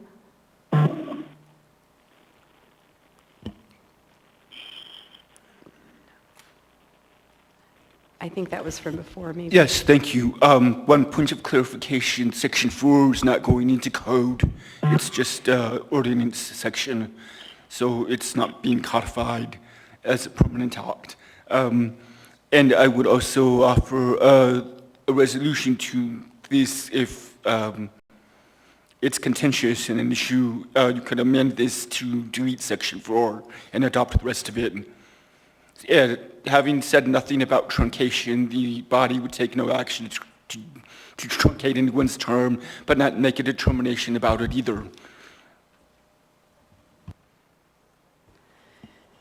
Thank you, Mr. Gates. Mr. Perez-Verdilla? Thank you, Madam Chair. That does lead into my question. My question is, if this is removed, then what effect does it have? And I'm not sure who's the best qualified to answer that, but if this is not voted on, if this is not approved, then what would happen? What would happen to the terms, and what would be the result of that? Maybe Mr. Gates could answer that, or yeah, thank you. Mr. Gates? Nothing would happen. It would take some affirmative action to do a truncation of any member's term. So if you don't take any affirmative action, an affirmative statement in the act adopted here by the body, then nothing would happen to current terms. Right. So if the map were to change and someone is no longer in their district or those kinds of things, I guess I'm wondering. This is essentially allowing the member to finish their full term. If this was not voted on, would the member not be able to do that?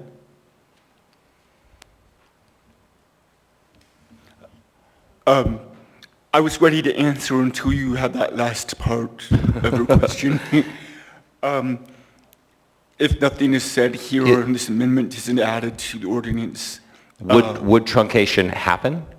Right, current sitting members will be able to complete their current term, but if they're no longer in that district that they represented, they would no longer be qualified at the next election if they wanted to run again.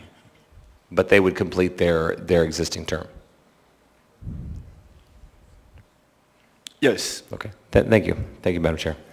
Madam Chair, I wanted to add one other thing. Mr. Waddington talked about the Code of Ethics. We still have a rule of necessity and certification of election in our election code. It's changed since 2012. The election ethics code was written, but it's there in section 11560 F4. So. Thank you, Mr. Gates. Ms. Quinn Davidson? Thanks, Madam Chair. I guess I'm trying to understand, I don't have a strong opinion about this term or this provision, but I also don't think I'm wondering if it has absolutely no practical effect. I actually don't know where everyone lives, but in sort of looking through the folks that I do know where they live, none of them are out of their district. And so I actually wonder if this has absolutely no meaning whatsoever. And then in that case, why are we even arguing about it? Let's just take it out or leave it. I don't know. I just wanted to raise that, so maybe people know more about where folks live. But, you know, Jamie and Crystal still in Eagle River. They're still in that district. I know where John and Suzanne live. I know where Cameron and I live. So anyway, there are some holes there, but just wanted to raise that point that we might be arguing something that doesn't have any practical impact. Thank you, Ms. Quinn Davidson. Ms. Allard? Thank you, Madam Chair. I'm still going to bring up the fact that even the state legislators have to run again with the redistricting lines. I am actually going to step out of this. I think this is an ethical dilemma for me, and I will be absent from this vote. Or I'm just going to walk away. I won't be in the room. I do not support this. Ms. Allard? Madam Chair, may I move to delete section 4, please? You may amend. There you go. Move an amendment. Yep, I'd like to amend, or actually just move to delete the whole section. We could amend section 4 completely so that nobody is responsible for that. Is there a second? What was the full motion then, to delete or to amend? To delete. Second. Just take it out. So a motion has been made to amend the amendment by Ms. Allard to delete section 4, and it has been seconded by Ms. Kennedy.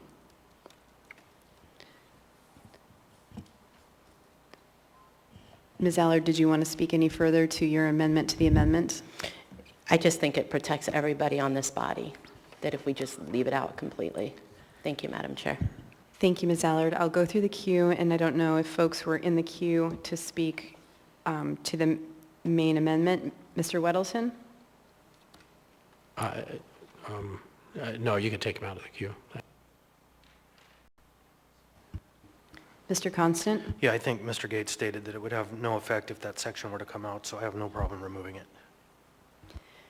Thank you, Mr. Constant. Seeing no other members in the queue, members may proceed to vote on the amendment to Constant Amendment Number 1, which would delete Section 4. Mr. Dunbar? Yes.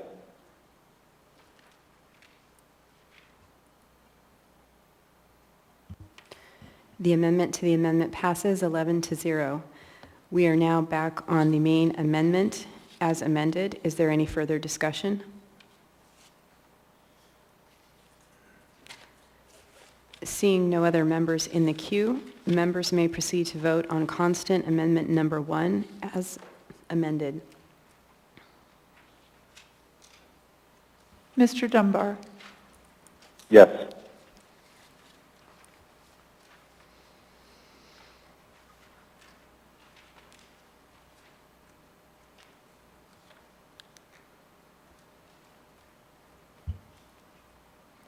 Constant amendment number 1 passes 11-0. Mr. Constant? Thank you. I move constant amendment number 2, which simply updates the names of the districts and adds 2 members to the North Anchorage District. Second. Seconded by Ms. Zalatel. Go ahead, Mr. Constant. Thank you. This is, for me, perhaps the most significant part of this process, which is that deletion of the word 1 and the addition of the word 2. I urge your support. Thank you, Mr. Constant. Ms. Kennedy? Thank you, Madam Chair. I actually had a question on the previous one, which is still, I think, a valid question, particularly since we're voting on the idea of adding the second member.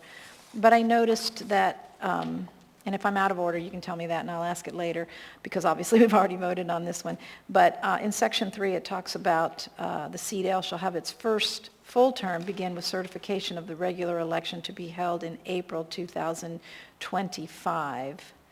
And I just wanted to make sure that that didn't have an impact on the potential for a special election for this year, because obviously that would actually be the second term. Thank you, Ms. Kennedy. While this pertains to the prior amendment, I think it makes sense to address it now. Go ahead, Mr. Constant. Yeah, and I think it is germane because the issue of 2 versus 1. So what the effect of that previous section does is it states that that second seat for the district begins April 2025.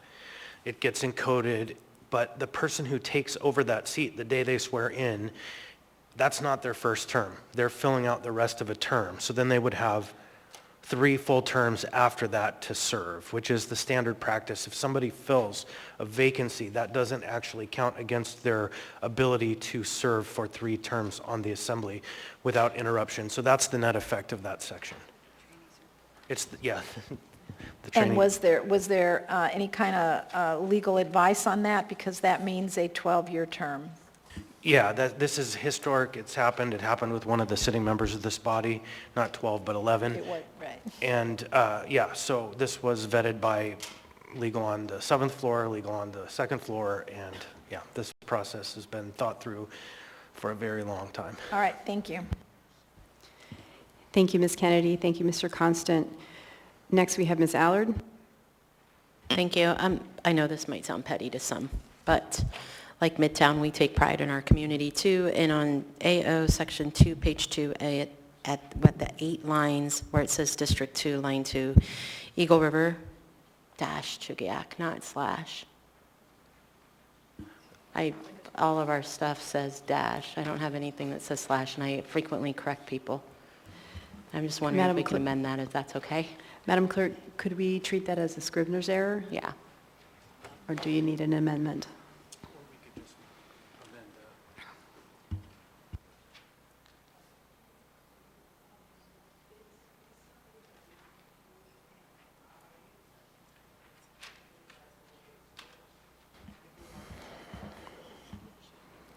Can the mover and seconder just add that to our original motion? I would approve that if the seconder did. Thank you. Sure. Thank you. Thank you, Ms. Zalatel. Mr. Weddleton? Thanks. I'd like to move to amend to remove the change for District 4 so it remains called Central.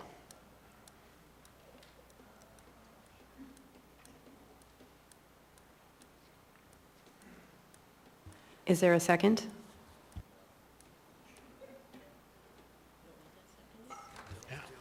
Second. Call the question. It calls a question. Okay, never mind. Okay, the motion to withdraw, call the question has been withdrawn. So, Mr. Weddleton, your proposed amendment to the amendment was seconded by Ms. Allard. Go ahead, Mr. Weddleton. I suspect this will fail, but I think it's worth saying. You know, we've heard the members from this district speak of the importance of Midtown being the industrial commercial area, the university district and so on, and defines that area as Midtown. But the bulk of the area is Abbott Loop and Taku Campbell, so it just seems very odd to call it Midtown because 2/3 of it is not Midtown. So it's factually correct if you choose to go with Midtown. It seems awkward to me, but anyway. So I urge support of my motion. Thank you, Mr. Weddleton. If members don't object, I'd like to just go straight to the Midtown representatives first to speak on the amendment to the amendment. Mr. Rivera, would you like to speak on the Hell amendment? yeah. So, so I have the map in front of me, right? Let's look at where the middle of the town is. There's the middle of the town. I'm looking at Anchorage. So, yes, this is the middle of the town. Shorten that up a little bit. This is Midtown. So, no, this is this is long-standing. This is what the community refers to itself as. And more than that, since I know you like planning documents so much, Mr. Weddleton, there is no central district plan, but there is a draft Midtown district plan. So, come on now, let's get over it. Thank you, Mr. Rivera. Ms. Zalatel? Thank you, Madam Chair. So I had drawn circles on my map. Looks like a big bullseye. There's Midtown, right in the middle. But also, if you do a search, it's Midtown. It's Midtown Anchorage in the Visit Anchorage books. It's everywhere. It is Midtown. It's an identity. It's not just central. It doesn't roll off the tongue in the same way. I'm Meg from Midtown. It's somewhat alliterative. So I would suggest voting against this amendment. Thank you. Thank you, Ms. Zalatel. So we have a number of folks in the queue, and I can go through to see if you want to speak on the amendment to the amendment, and if not, just stay in the queue. So, Ms. Kennedy? Thank you, Madam Chair. Not on this amendment, but I would like to stay in the queue. Thank you. Thank you, Ms. Kennedy. Ms. Zalatel, do you want to stay in the queue?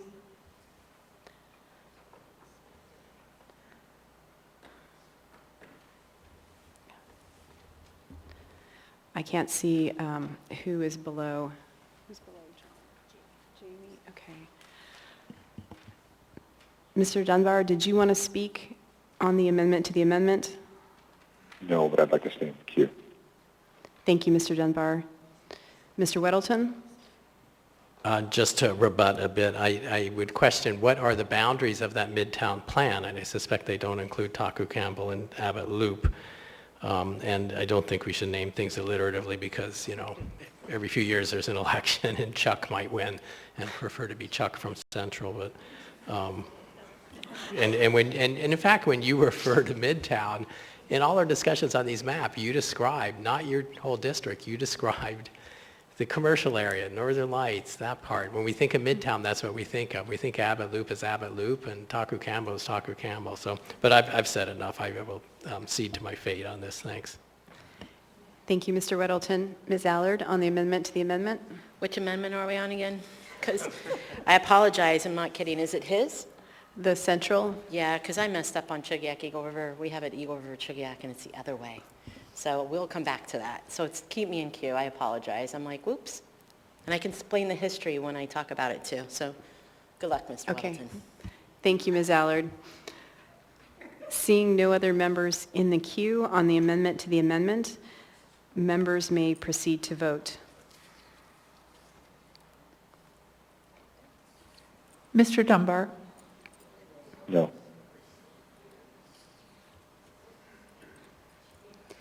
The amendment to the amendment fails 1 to 10. we are now back on the main amendment. I'll go through the queue. Mr. Dunbar?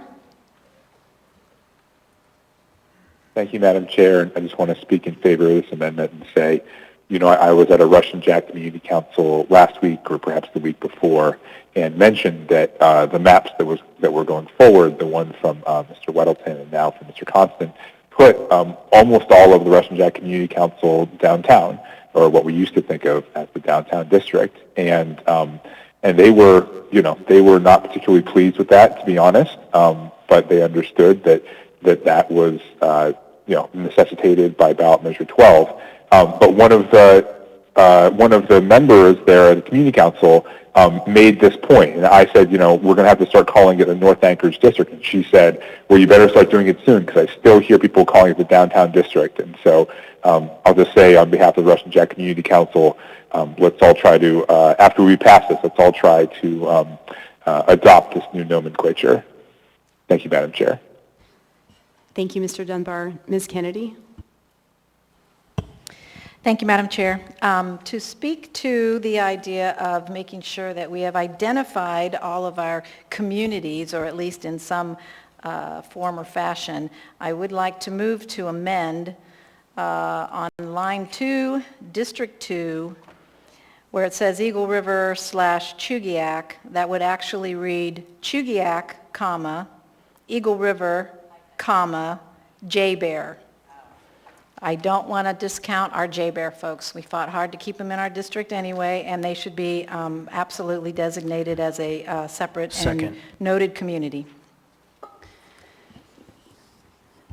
Ms. Kennedy's amendment to the amendment proposes to change District 2 to Chugiak, comma, Eagle River, J-Bear. Is that correct?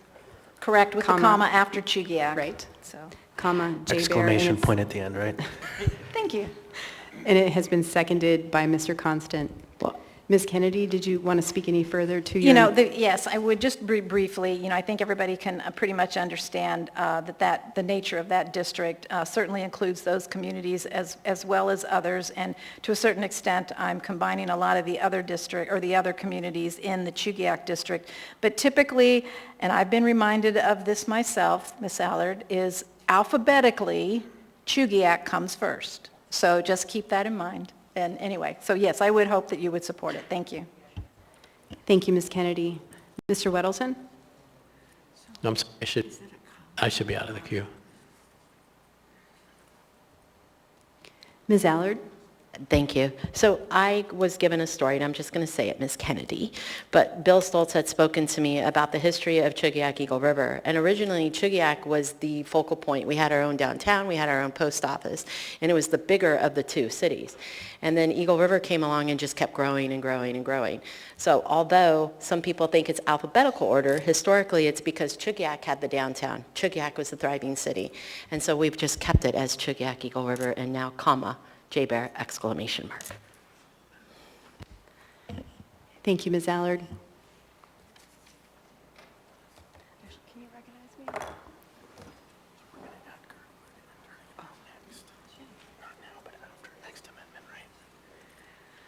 Ms. LaFrance, you're recognized. Okay. Thank you, Mr. Chair.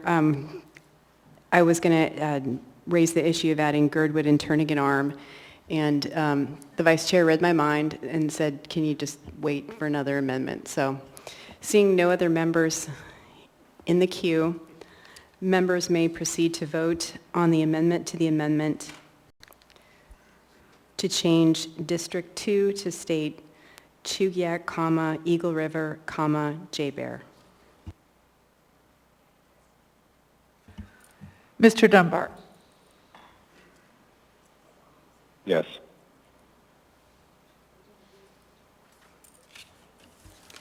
The amendment to the amendment passes 11-0. Ms. LaFrance, you're recognized. Thank you, Mr. Chair. I would like to move an amendment to the amendment to change District 6, South Anchorage, to state South Anchorage, comma, Girdwood, comma, Turnigan Arm. Second.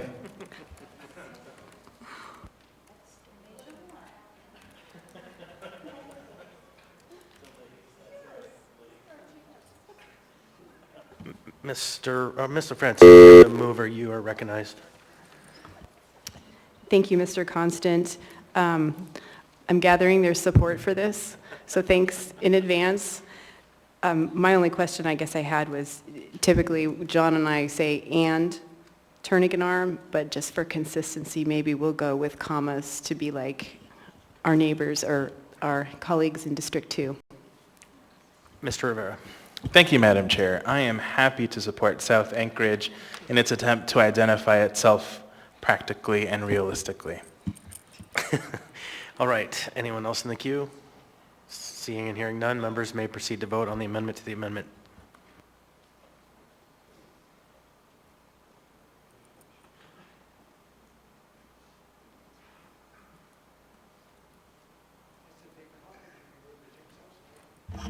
Mr. Dunbar.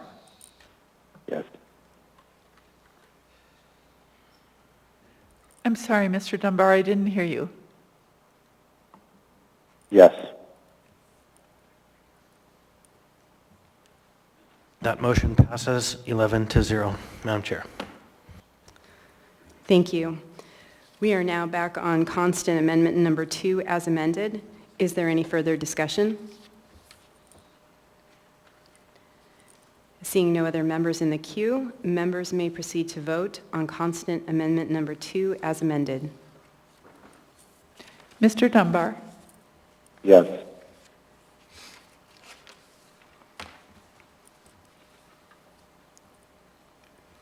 Constant amendment number 2 passes 11-0.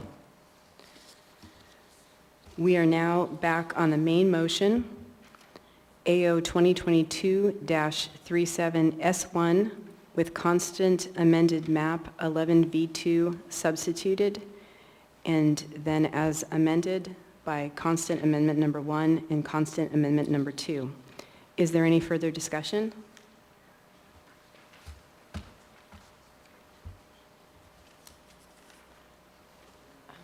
I do want to speak.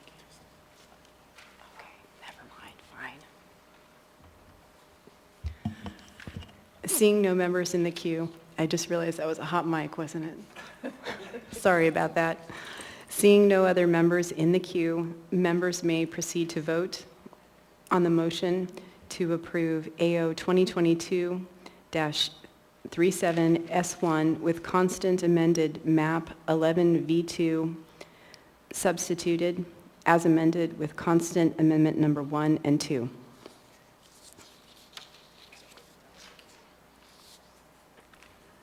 Mr. Dunbar. Yes.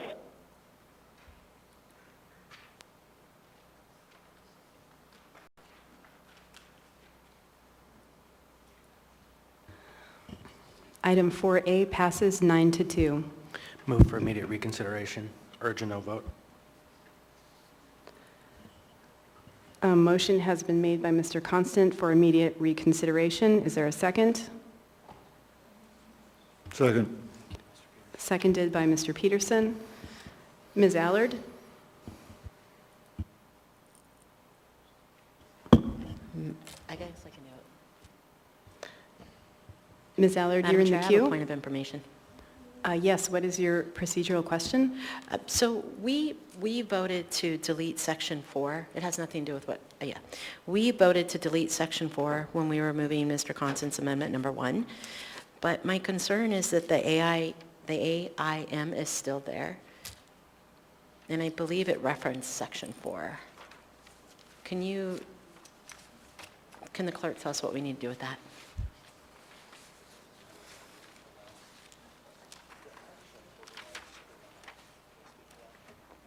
Go ahead, Mr. Constant. Thank you. While there is reference to it, because the final action doesn't include it, that reference is moot. So it's really not proper to amend a memo like that on the dais, but it is not in effect that section because it was amended out. Thank you. Thank you, Ms. Allard. So we have a motion for immediate reconsideration on the floor. It was made by Mr. Constant and seconded by Mr. Peterson. Seeing no other members in the queue, members may proceed to vote on the motion for immediate reconsideration of item 4A. Mr. Dunbar. No.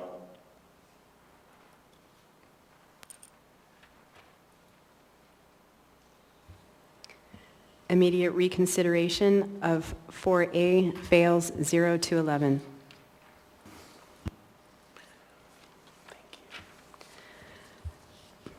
Just a brief moment of privilege, if I might. Mr. Constant? I'm not going to talk at length about the process or anything, but sitting in the third row up here are Dennis Wheeler and Ashley Reiser from RDI, and I just want to thank them personally and professionally for their support in the process of getting us here to where we just adopted a map and we're able to move forward. So with all my gratitude, thank you.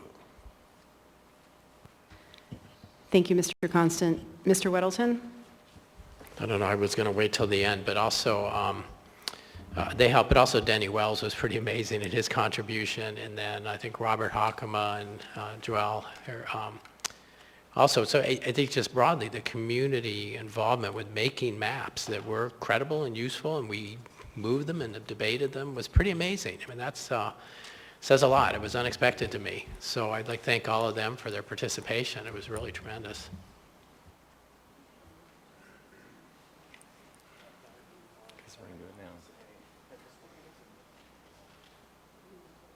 I forgot the Alaska Action or Anchorage Action, folks. Thank you, Mr. Weddleton.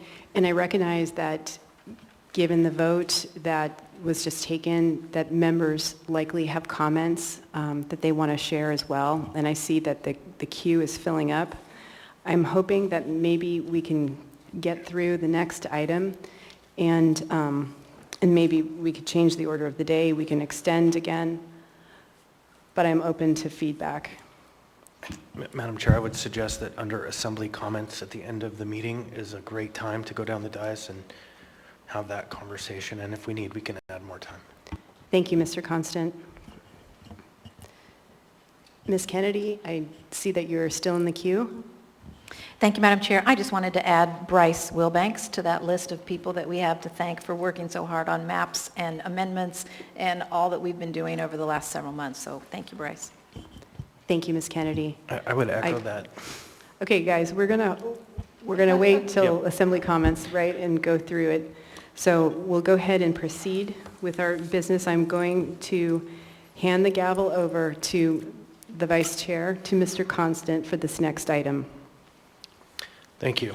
The item now before us is AR 2022-96. Resolution of the Anchorage Municipal Assembly declaring the process to fill the new 12th Assembly member seat and calling for a special election. What's the will of the body? Second. Moved by Mr. Peterson, seconded by Ms. Zalato. Mr. Peterson, would you like to speak to the item? Thank you, Mr. Chair. This has actually been quite a process. We've been working on this, started in October, so it's going on 6 months now. And when I was actually first elected to this body, it'll be 8 years next month, there was talk that it had been a long time with 11 members on the Anchorage Assembly. And the population of Anchorage had actually tripled since they had originally come up with the charter that listed how many Assembly people were going to be representing Anchorage. And so the number of people that each Assembly person represented kept going up and up and up to the point where it was, in my district, the last 10 years, it's been 56, 57,000 or more. And even with 2 members, sometimes it's pretty difficult to do a good job to represent an area that big. So I think it's actually a good step by this body to add another person to this body. It will reduce the size of the districts to approximately 45,000, and so that makes it a little less work for the downtown member who was on his own or all on their own for the last 30 years. And plus it will also provide better representation to the people in the North District. So I would appreciate people's support on this. Thank you. Thank you, Mr. Peterson. Ms. Kennedy, recognized. Thank you, Mr. Chair. I just kind of wanted to hear a little bit of a conversation about the dates here. Obviously, the date of opening for filing should be well after having finished everything regarding the current election. But we do have a statewide special election coming up at about the same time. And I'm just curious as to whether or not, even though this is actually certainly a smaller number of voters that this will apply to, in other words, just the new District 1.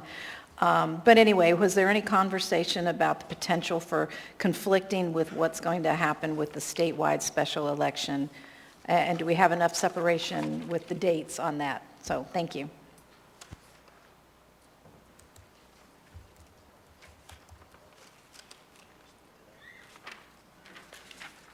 Madam Clerk.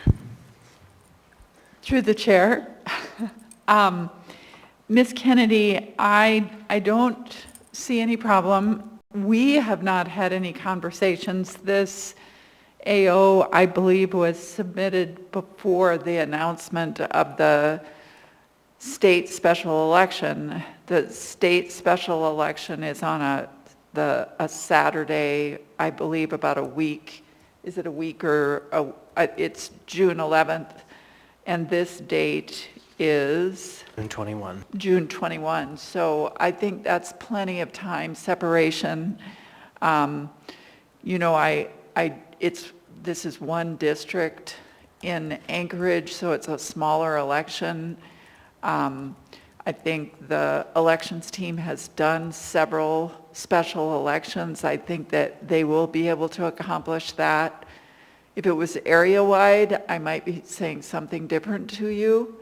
But for now, I think we're ready, willing, and able to help the state as they need, and also run a small special election for the muni. Ms. Kennedy. Thank you. And, not to try to complicate things, but I think it could get complicated because the mail-out ballot process will be used for the state special election as well. And, obviously we've also been asked before in the past for the state to use our drop boxes. So I guess I'm just kind of cautioning at this point that there's potential out there for the wrong ballot to end up in the wrong box, and we may want to have some kind of policy or procedure in place to be able to figure out how to handle those mixed ballots should that happen. So thank you, Madam Chair, or Thank Mr. you. Chair. And I think the clerk can speak to that. There was some talk by the governor of that very thing yesterday. So go ahead. Through the chair, Ms. Kennedy, we've actually experienced that before because I believe you had a special election in 2018 in August when the state had a primary. So we had arrangements with the state, and by the way, the state has a ballot box in their office for the regular municipal election. So they also have had a drop box in front of their building as well, one of our drop boxes. So for the state, they do collect our ballots, and we collect those. And yes, we have a very strict procedure, a chain of control, and that there's always 2 election workers with our ballots, and they have 2 election workers with their ballots, and we exchange. And I believe on election night, we met them at our drop box when they borrowed our drop box. So we even met at the drop box so that we could make sure everybody got the right ballots at one election. Thank you. Next in the queue, Ms. Quinn-Davidson. Well, Ms. Jones stole a little bit of my thunder. I was the person who had to run in a special election on August 7th. It was, I think, the first vote by mail election that was non-mayoral in my district, if I recall correctly. So educating people about that was a big issue. And the state primary, if I recall, was August 14th in person. So I think Crystal raises a good point. It was a little confusing. I did a lot of doors then. People were confused, but ultimately people figured it out. Sort of interestingly, they just did. And I think even in the special election held during the summer, I got about 3/4 of the amount of people, not I, but the election in general, there were about 3/4 of people who normally voted, which is pretty good turnout for a summertime special election on super short notice. So I was just going to share that in case it's helpful. Obviously, the vote by mail special statewide election even maybe further complicates it. Maybe it doesn't. I mean, I really think this is one thing that vote by mail. There are many things that are good about vote by mail. This is another example of that because people get it in at their house and they go, oh, that's the one that's vote by mail. It's the Muni one. Oh, right. Okay, this makes sense. So anyway, just sharing a little more color. Oh, and yes, should I wish to keep going and my constituents keep supporting me, I could be on this assembly for a long time, much like the new member for District 1. Thank you. That is how it works. We call it the training rule. So Mr. Peterson is in the queue. Thank you, Mr. Chairman. And, you know, the ballots are visually different, and they may be colored different depending on, you know, what we decide to do. There was an election where there were some Juneau ballots that were counted last fall, and those ballots were colored totally different than our ballots. And so it's actually visually fairly easy to distinguish between a state ballot or a local ballot. Thank you.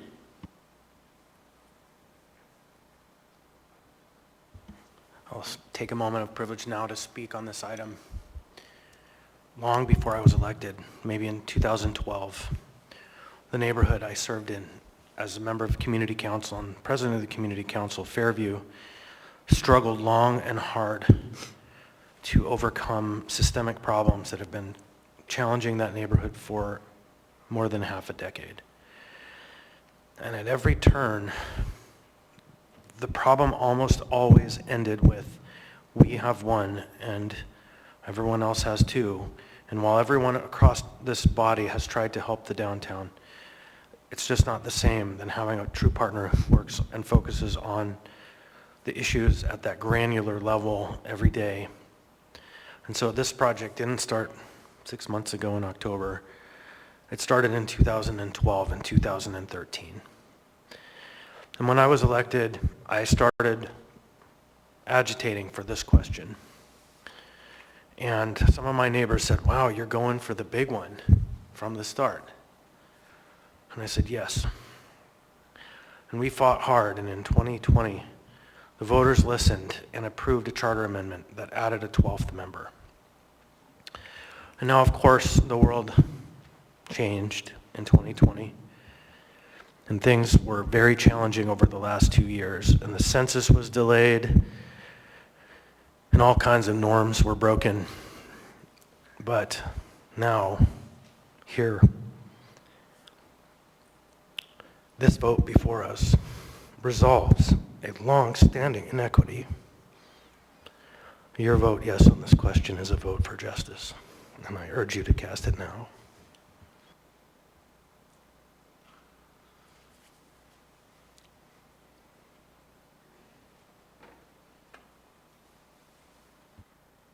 Members may proceed to vote. Mr. Dunbar. Yes.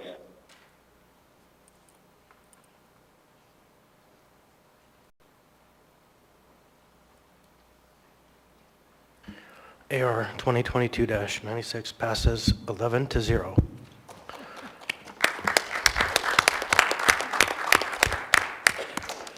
Madam Chair, thank you. Thank you, Mr. Constant. That brings us to final audience participation. Before we do that, would it be bad if I asked for a motion to reconsider? Just because. Yes, I move to reconsider and urge a no vote. Second. Thank you. A motion for immediate reconsideration of 5A has been made by Mr. Constant and seconded by Mr. Peterson. Seeing no members in the queue, members may proceed to vote on the motion for immediate reconsideration of item 5A. Mr. Dunbar. No.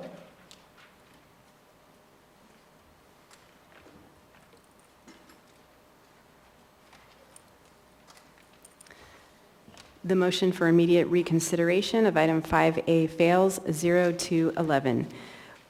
We are now on audience participation. Have us at our hour. You're at 7:42. You have 1 minute. I took a motion to extend 1 hour. Other than 1 hour after the meeting. Got it. Okay, we're good. Thank you. Yes, got it. Okay, great. Thank you. Sorry about that. Welcome. For audience participation, please direct your comments to the assembly or the chair. You'll have 3 minutes to speak. Please refrain from personal attacks. When you come forward, please state your name for the record, your community council, or the area of the municipality in which you live. Welcome.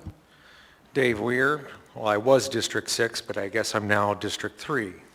This is my experience becoming an observer for this coming election. The process was not really hard, but it seemed a bit confusing. The observer tour, it was informative, but in my opinion was not very good training for someone who's supposed to be training on how the whole system works. I was told that, I lost it. The training should follow the whole process the ballot physically takes. I was not told how the ballot is picked up from a drop box location. Is this done at a certain time each day? How many people do it? Do they record how many ballots were taken out of each location? When they arrive at the election center, does someone sign and receive the ballots, and how many? I quote out of the Observer's Handbook. All voted ballot return envelopes are brought to the election center using a security procedure to ensure chain of custody for processing and eventual tabulation. Well, how am I, as an observer, to confirm that this was done properly if I have no idea how this process is actually supposed to be? All I was told was that they arrive in a blue bag and are put in a certain area. After it goes through the machine that sorts and weights and scans into the ballot, it's then put in a cage behind the sorting machine. The next step is to verify the signature. 2 election workers receive the envelope, review each envelope, and I, as an observer, can watch this process. But I have no idea how this process actually happens because I was not physically shown how that process works. So I have no idea what the process looks like. I also have a question on what happens to an envelope when the signature is actually not matched. Who goes to the cage and pulls it out? Where does it go? What's the process for this? I don't know because nobody ever showed me how this happens. So how can I say this actually happened properly when I don't even know the process? I can go on, but I only have 3 minutes. So obviously I have issues with this whole process. Quite frankly, I think the training is a waste of time. I could do the same poor job by just showing up after reading the handbook. My first day to observe was March 21st from 2 to 5 p.m. I was told that there would be a liaison for the election center to ask questions and give complaints to. But when I arrived, there was no liaison. I tried to ask an employee a question, but she was too busy to answer it. She said she was helping someone voting and would come back to me. Well, I waited, but she never returned to answer my question. I asked the lady at the front desk. She did not know the answer, and I was told that the liaison is only there in the morning. I suggest the training include actual ballot physically going through the process so a person knows exactly what it looks like, what a ballot looks like on the computer screen. This way I know what to watch for and I know that something is not being correctly done. Again, how am I? You can finish your sentence.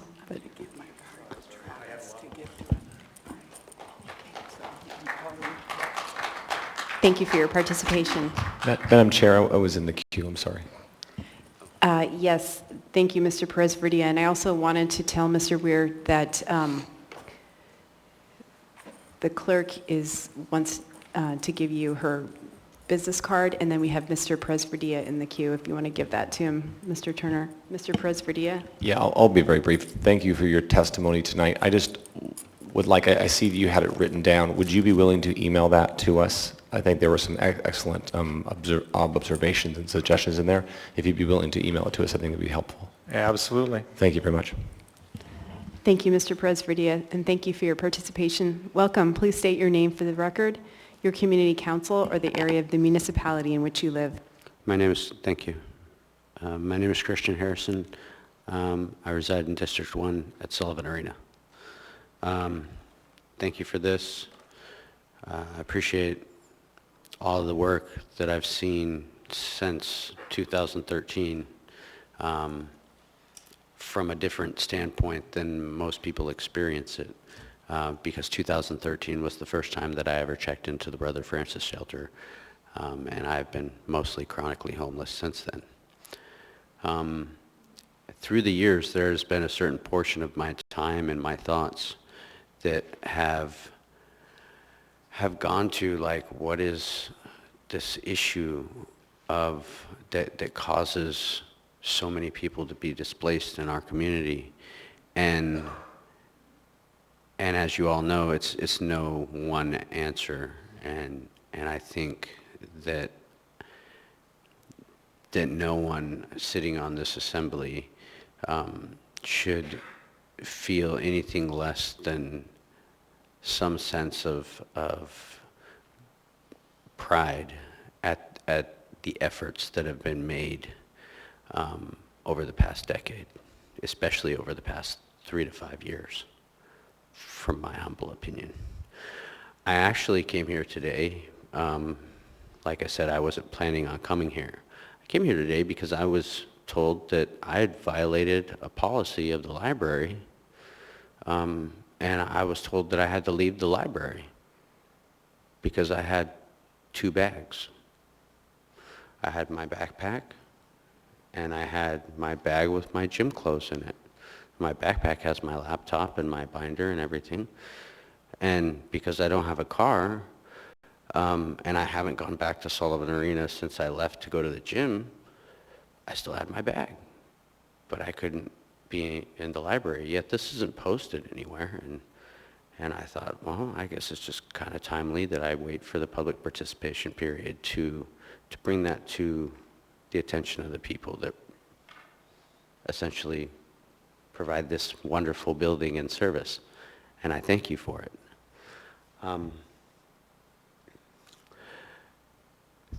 30 seconds. It's been a huge learning process, and I have so much more to learn, but I've heard in the time that I've been here about asking for help, and I've chosen specifically maybe not to ask for help or send certain emails because I know people are already so much busy. And I am doing a lot of things. I graduated from treatment on Monday. I began peer support professional training with Alaska Behavioral Health last Saturday. And thank you. I couldn't have done it without you. Thank you for your participation. Mr. Weddleton has a question for you. Congrats. Thank you. And Mr. Presverdia? Actually, it's not specifically for you, but I just want to get on the record. There's not many people from the administration here right now, but I would like to get a response from them on the policy of the library, and if that is a policy, I'd like to know more about it. So I just want to get that on the record. I'm sure that at the next meeting or sometime soon they can email that to us. Thank you. Thank you, Mr. Presverdia. Thank you for your participation. Welcome. Please state your name for the record, your community council, or the area of the municipality in which you live. My name is Sherry, and I live out South Anchorage. I just wanted to say that I'm really disappointed that I very much care about what is happening in my city. I very much care about this community, and I feel like there's such a disconnect between how things get done and how little input people have. I'm working 2 jobs. I have a very busy life, and I really wanted to be part of this process on the remapping. agree with how it was. I think we should have had more time. I've talked to a lot of people didn't even know this was going on, and that's not okay. I think that there's a small group of people, and some people have more time to be here, but I feel like this is such an important issue, and it wasn't fully addressed with everybody in the city that should have had an opportunity. I mean, you guys say, well, we put this deadline and we got to do this. Why? I think something this important should have had a lot more time and a lot more input from more people that are limited in how they can get to these meetings and give testimony. I mean, I got here as quick as I could and it's already over. I wasn't able to attend the last 2 times and I'm feeling frustrated. I wish you guys as a body would work more with the community that you serve. I also am frustrated with things that I hear on the air. There's candidates that are running for returning to their seat, and when they say things like, we're working and we've done this and we've done that, how do you look yourself in the mirror? You haven't done what you're saying you're doing. I think there's a lot of problems with the election process. I'm told that they're reducing the amount of people they let in to 6. It's like you guys set rules and then you change them whenever you feel like it. And that's not okay. You need to do what you say you're going to do, and you need to be consistent. People are shuffling their lives to be able to be part of this process and to be able to feel like they have a voice, to be able to feel like they're part of the process, and that's being denied. And that's not okay. I don't know. I don't even know. I'm still concerned about this whole, all these buildings and stuff with the homeless. I spoke about it last time. 3 minutes is not long enough. I don't understand why we've sat here for 2 years and we still don't have a solution, and yet you're bragging about it. Oh man, I work with the mayor and I got this solution fixed. No, you didn't. You didn't. Stop saying you're doing things that you're not doing. You have no integrity, and it's really frustrating. I want to be supportive, but you don't give us much to work with here. So please be more mindful of the people that you serve. Thank you. Thank you for your participation. Mr. Rivera? Thank you. So we are extended till 9 p.m. currently, is that correct? That is correct. Okay, so then I'd like to make a motion to extend till, I think 9:15 should do it. Second. Seconded by Mr. Constant. Is there any opposition to the motion to extend until 9:15? Seeing none, we are extended. Welcome. Please come forward. State your name for the record, your community council, or the area of the muni in which you live. Niall Sherwood Williams, candidate for West Anchorage, District 3, or to use your naming conventions, Turnagain, Sand Lake, and Spenard. So to speak to the map that y'all just passed tonight, I really wished you would have had a big display up here so I could have showed what I wanted to show. You bifurcated one of the biggest communities in our district. You, tonight. The Spenard district is cut in half. What do the voters of Spenard have to say about that? Through the chair to Cameron Perez-Verdilla, through the chair to Austin Quinn-Davidson. The voters, through the chair to Miss Quinn-Davidson, are not as dumb as you think in West Anchorage. They're highly intelligent, highly hardworking, motivated individuals that are frustrated about this assembly body, and that's why I'm running.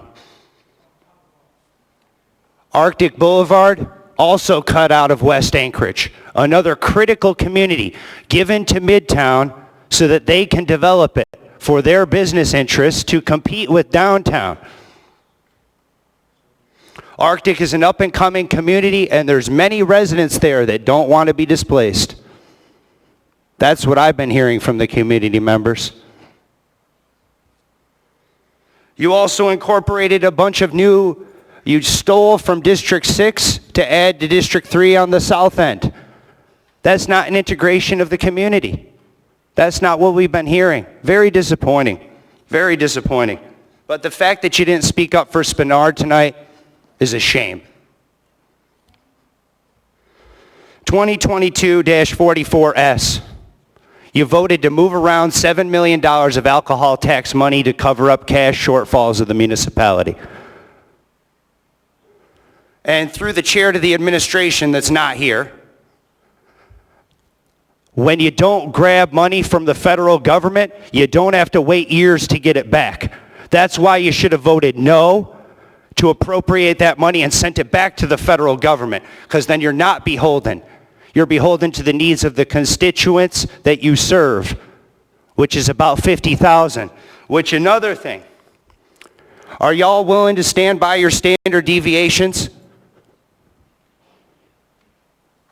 Because I think they're a little off. A lot of my brain went to statistics.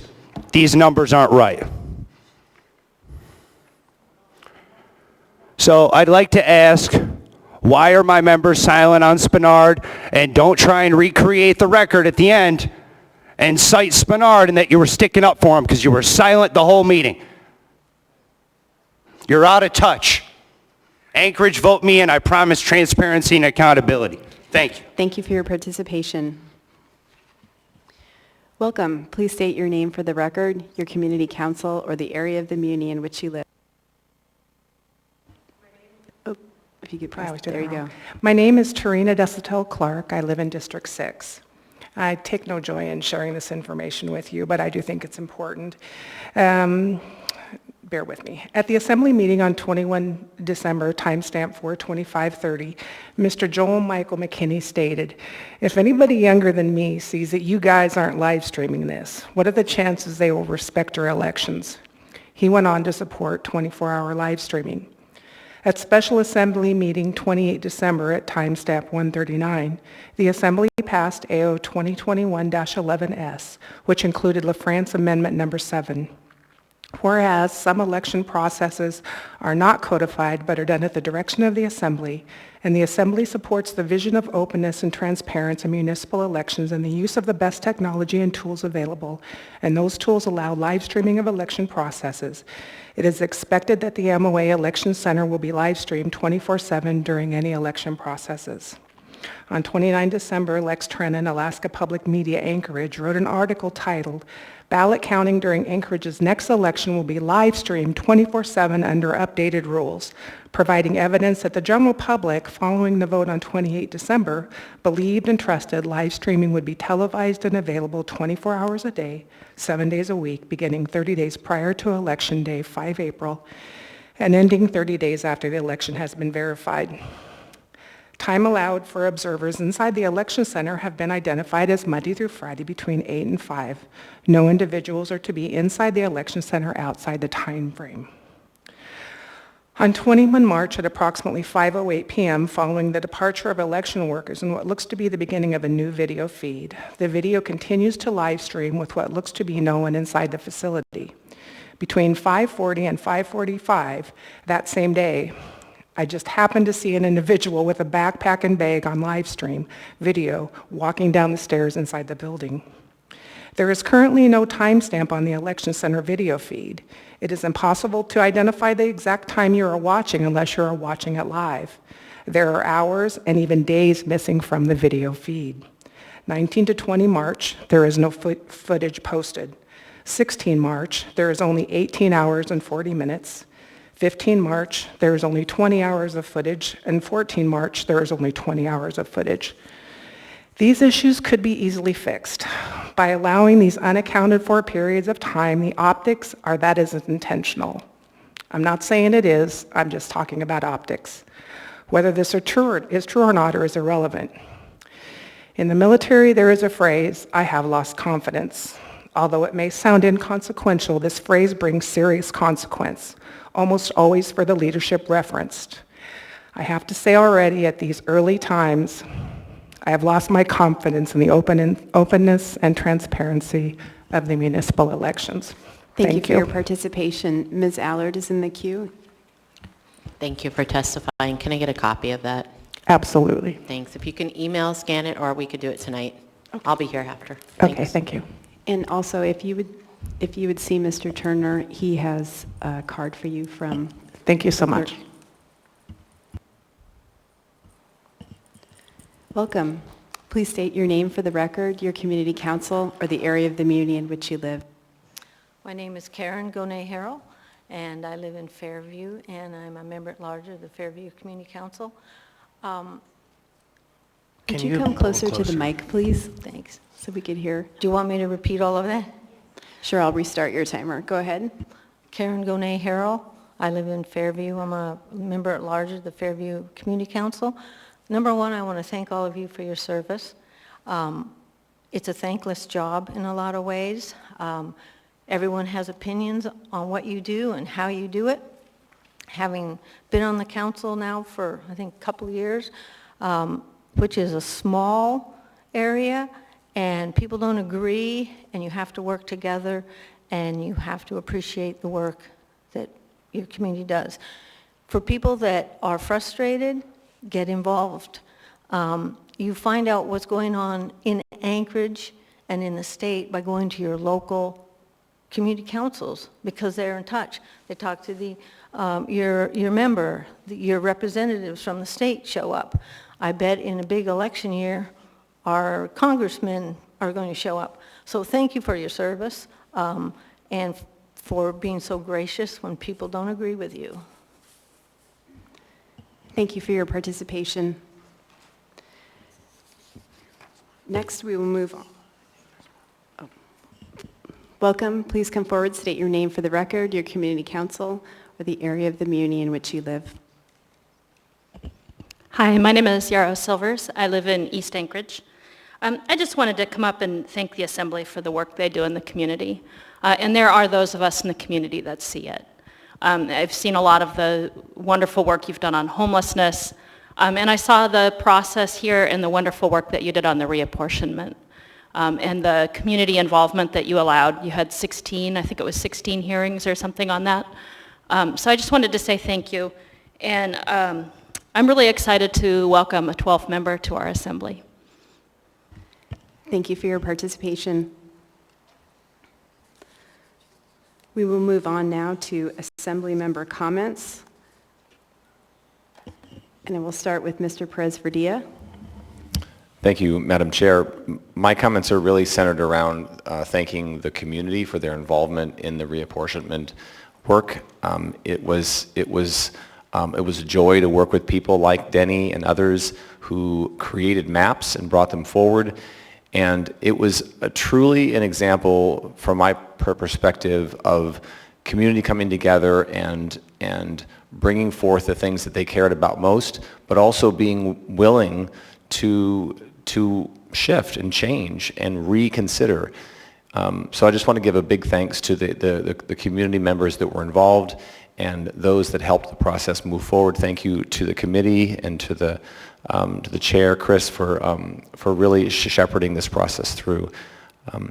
I think that we all had to sacrifice some, but ultimately I think the process worked. Thank you. Thank you, Mr. Perez-Verdia. Ms. Quinn-Davidson? Nothing for me, thank you. Thank you, Ms. Quinn-Davidson. Mr. Dunbar? Thank you, Madam Chair. I just want to say congratulations to the folks in District 1. You know, this idea, I know Chris has said he's been fighting for it for a decade or more, and I know that I was honored to co-sponsor the ordinance along with Mr. Weddleton and Mr. Constant that put the issue before the voters. And then, of course, the voters, encouraged by District 1 residents who ran a great campaign, by a vote of more than 60%, adopted this 12th member. And it's been a long process to get here. But I want to echo the comments of my colleague who said that it's been great to have this much public participation. And, you know, very soon we will end this historical injustice. Thank you, Madam Chair. Thank you, Mr. Dunbar. Ms. Zalatel? Thank you, Madam Chair. I'd also like to extend my thanks especially to everyone who knew how to use the redistricting software. Thank you, thank you, thank you. And if we ever in a decade do this again, the tutorial on how to use the software should be first and foremost. That said, I really appreciated the debate tonight and the discussion on reapportionment. I feel like I know your perspectives of your districts better than I did before. We often set aside our own district's interests and come together for what's best for the city. And I really do want to know, though, what you think and what your district thinks, because I want to know what your constituents think, and you know them best. Mr. Rivera and I attend 9 community councils a month, and we know exactly what our constituents think, and that's in addition to the emails and phone calls. We have a very active district, I believe, but maybe we're not exceptional in that way. Maybe all the districts are active. So I hope that this is just the start of the conversation to learn more about your districts. And maybe that's something we could weave into our assembly priorities. But I really enjoyed the debate tonight. The outcome is now the outcome, and so we'll just move forward and do our best and ask for a little bit of grace as we get to know some new areas of our district. Thank you. Thank you, Ms. Zalatel. Mr. Constance? Thank you. When this process officially began, way back with the charter amendment, the two ideas we had essentially were, shall we rotate the single-member district, and where would that be? Or shall we add a 12th member so that all districts have 2 representatives? And of course, the answer, just from a sheer numerical perspective, if we were to shift the single-member district, it would have been back to Eagle River where it started back in 1975. And that just wouldn't have been fair, and it wouldn't have been right. And so the process that we took on over the last several months was just so interesting. As Mr. Welleton spoke, the public drove this process. The members of the community came in. The map we adopted was drafted essentially by a volunteer who worked with a member of the body.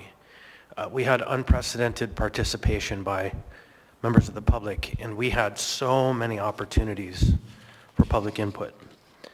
Our first committee meeting was September 9th, October 12th, October 27th, November 10th, November 23rd, December 9th, January 6th, January 28th, February 9, February 14, February 25, March 18, March 23, and March 24.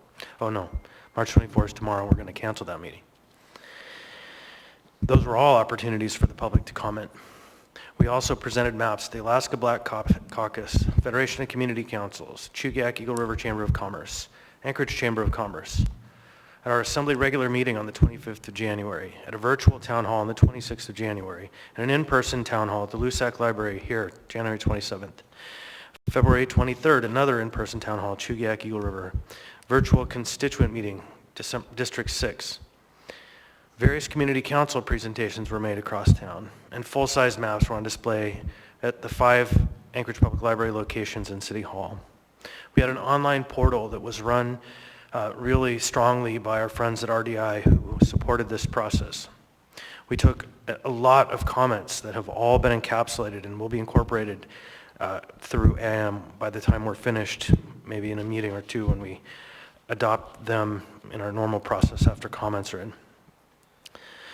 Written and public comments were taken January 27, February 3rd, and February 5th. Resolutions were submitted to us from numerous community councils. And finally, reapportionment was initially set for 2 public hearings, but a 3rd public hearing was scheduled after public input, and those hearings were held February 24th, March 1st, and March 15th. The map that resulted wasn't a win. It was a sacrifice for everybody. And it was hard because we all have ideas of what we would like our neighborhoods to be. And everybody had to give, and I had to take a lot. And to all of you who gave and in this process participated to make sure it was meaningful, you have my thanks. Thank you, Mr. Constant. Ms. Kennedy? Thank you, Madam Chair.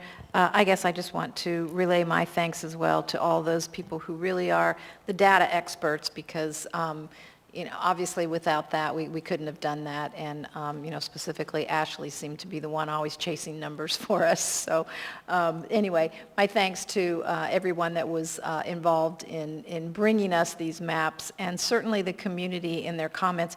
I guess I was a little surprised that we didn't have more comments from people in the community. And so that was a little bit surprising to me. But in the end, hopefully we did the entire municipality justice, and I guess we'll find out in the long run. History always has a way of telling whether or not you did it right or not. So we'll see. And anyway, thank you. Thank you, Ms. Kennedy. Mr. Rivera? Thank you, Madam Chair. I truly appreciate the fact that we even had a public process to create these maps. You know, as I've heard others describe this work in the past, some assembly members would go into a smoke-filled room and out comes a map that gets a majority of the vote. And I think that's why we going to what Ms. Kennedy stated, why we maybe didn't get as much comments as folks maybe thought, because the public isn't even used to commenting on our maps. We've come a long way with town halls, all versions of the maps available online, public comment being archived and shared, and members of the public being able to create maps for us to consider. I think this process was open, is transparent, and one that should be fine-tuned, because no process is perfect, as we heard during public testimony, or audience participation rather, archived, and then hopefully something that can be saved and used again in a decade, so they don't have to recreate this wheel, because it was quite a wheel to create. I really want to thank everyone from the contractor, the public map makers who spent hours with assembly members to help craft and review maps, all the members of the public who emailed, called, texted, and came to town halls, clerk's office staff who really kept the committee moving, and the chair of the committee who helped guide us to a path of success, I would say. And I really want to give a special shout out to Denny Wells, one of the map makers who engaged with the assembly and with me tremendously to come up with the Rivera-Zalatel map. I think it's because of all of these people that we have a process that involved so many different groups in our community, and I think we can call this a success for democracy. Thank you. Thank you, Mr. Rivera. Before I move on, I'm going to ask the body to consider a motion to extend, just so we can get through the member comments. There are just 4 of us. Move to extend for 5 minutes. 10 minutes. 10. 7 minutes. Okay, we are extended, seeing and hearing no opposition. Mr. Peterson? Thank you, Madam Chair. I just want to thank first of all, the members of the community who participated in the making of these maps and the drawing of the maps, and coming and testifying and let us know what their opinions are about the potential new changes. This is something that happens every 10 years. It was a little more strenuous this year because we added the 12th member, so the district lines changed more than they typically do every 10 years. But there are always people in neighborhoods that feel like they got stuck in a different district that they didn't really want to be in, and that unfortunately is just part of the process. But I'm glad we were able to finish it, and I think we came out with a good map, and hopefully there won't be any court cases involved. Thank you. Thank you, Mr. Peterson. Ms. Allard? Thank you, Madam Chair. So tonight we accomplished a lot, but after we did all that, my focus turned very quickly in regards to our elections. The video monitoring needs to get resolved immediately. Hands down, after we leave here, it needs to be resolved. Also, we still need a camera over the external bay door, according to some constituents. We must be available 24/7 to those who have trained observers. Being artificially limited by the clerk's office or may affect the outcome of our elections. We have to make sure our observers have access to us and that we're available to them at all times. It could affect our current and our future elections. And then I want to say, get out and vote. You have a few days left. Do not wait until the last minute. If your signature doesn't match, you're going to have the possibility of getting a cured ballot. You need to remain in the city and at your house in order to get that. So vote early, vote soon, track it, and do everything you need to do. This is your one civic duty that I believe is a must. So thank you and have a great week. Thank you, Ms. Allard. Mr. Weddleton? Well, thank you. So 2 years ago, COVID hit Anchorage, and there were new rules for shelters. And the traditional shelters very quickly had to cut their occupancy dramatically to less than half. City did not run shelters. We left that to faith-based groups, nonprofits to handle our homeless situation. The city did not handle the homeless situation. But all of a sudden, we were in the homeless business. And it was pretty miraculous that the administration at the time and Beans Cafe set up the Sullivan Arena and the Ben Boki as shelters. They're not good places for shelters, but it was all those available. It's just amazing that within days they had this ready for these people who had to leave the traditional shelters. And it was an incredible moment for the city because all of a sudden we're in the business of running shelters. And that was very new to us because we were hands off until then. Today we did something quite notable that Mr. Rivera read a press release that was sent out. It wasn't noticed by everybody yet, hopefully it will, but this was written by the mayor's spokesperson, and some of these today, the Anchorage Assembly, in partnership with the Bronson administration, completed work on a $7 million mass care funding package for the second quarter of 2022. This important milestone marks the beginning of a transition from pandemic-driven mass care to long-term supportive housing that will ultimately place residents on a path to greater independence while continuing to protect our most vulnerable. I won't read the whole thing, but this is dramatic. What have we done? We've done a lot. We are moving out of this mass care situation we've been in for over 2 years. We are augmenting a system that the city has not taken a role in, but the mayor made it a priority when he was elected. What we were doing wasn't working. We're going to make changes. And what you saw this evening was another big step in that change. And it is something this assembly has supported, and I expect will continue to support. We supported it by voting for the $7 million to make this change. So for those who think that there has not been progress since the mayor has gotten in, this was a note. We've had quite a few milestones. This is one of several. This is the most recent. It was today, the $7 million. But we are getting out of the Sullivan, and we are augmenting the system for the homeless in a way that will dramatically improve the situation. And I'm very excited to have been part of it, and I think the rest of us should as well. And thank you, Mr. Mayor. Bye. Thank you, Mr. Weddleton. So first I want to note, as Mr. Constant stated, that the reapportionment committee meeting that was scheduled for tomorrow morning is canceled, but the committee will reconvene at a future time. So let me also add my thanks to community members and committee members and staff and contractors and everyone who has been a part of the reapportionment process. And I also want to thank Vice Chair Constant for his work as chair of the committee and committee members Quinn Davidson, Rivera, Kennedy, Pete Peterson, and Mr. Weddleton. And I wanted to especially thank Mr. Weddleton, who took extensive community member feedback and worked closely with Denny Wells to develop MAP 11 version 2. And Mr. Weddleton, you pulled together, I think, a very successful town hall in our district with community members and really integrated that feedback in a very productive way. And thank you, Denny Wells, for your incredible contributions to this process. You and Robert Hakama have played a big role in getting us to this point, and thank you, Mr. Wilbanks, as well. I also want to note that 2 years ago when the voters approved a charter change to add the 12th member, which we're moving forward on and took an important step tonight, it set us on a path in motion that was different than prior reapportionment years, where the new map had to accommodate the expansion of District 1 to allow for this member.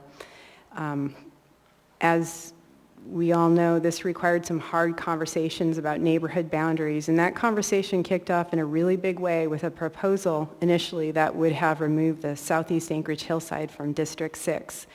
I want to thank my constituents in District 6 for their engagement in this process. Your feedback and advocacy has been tremendous.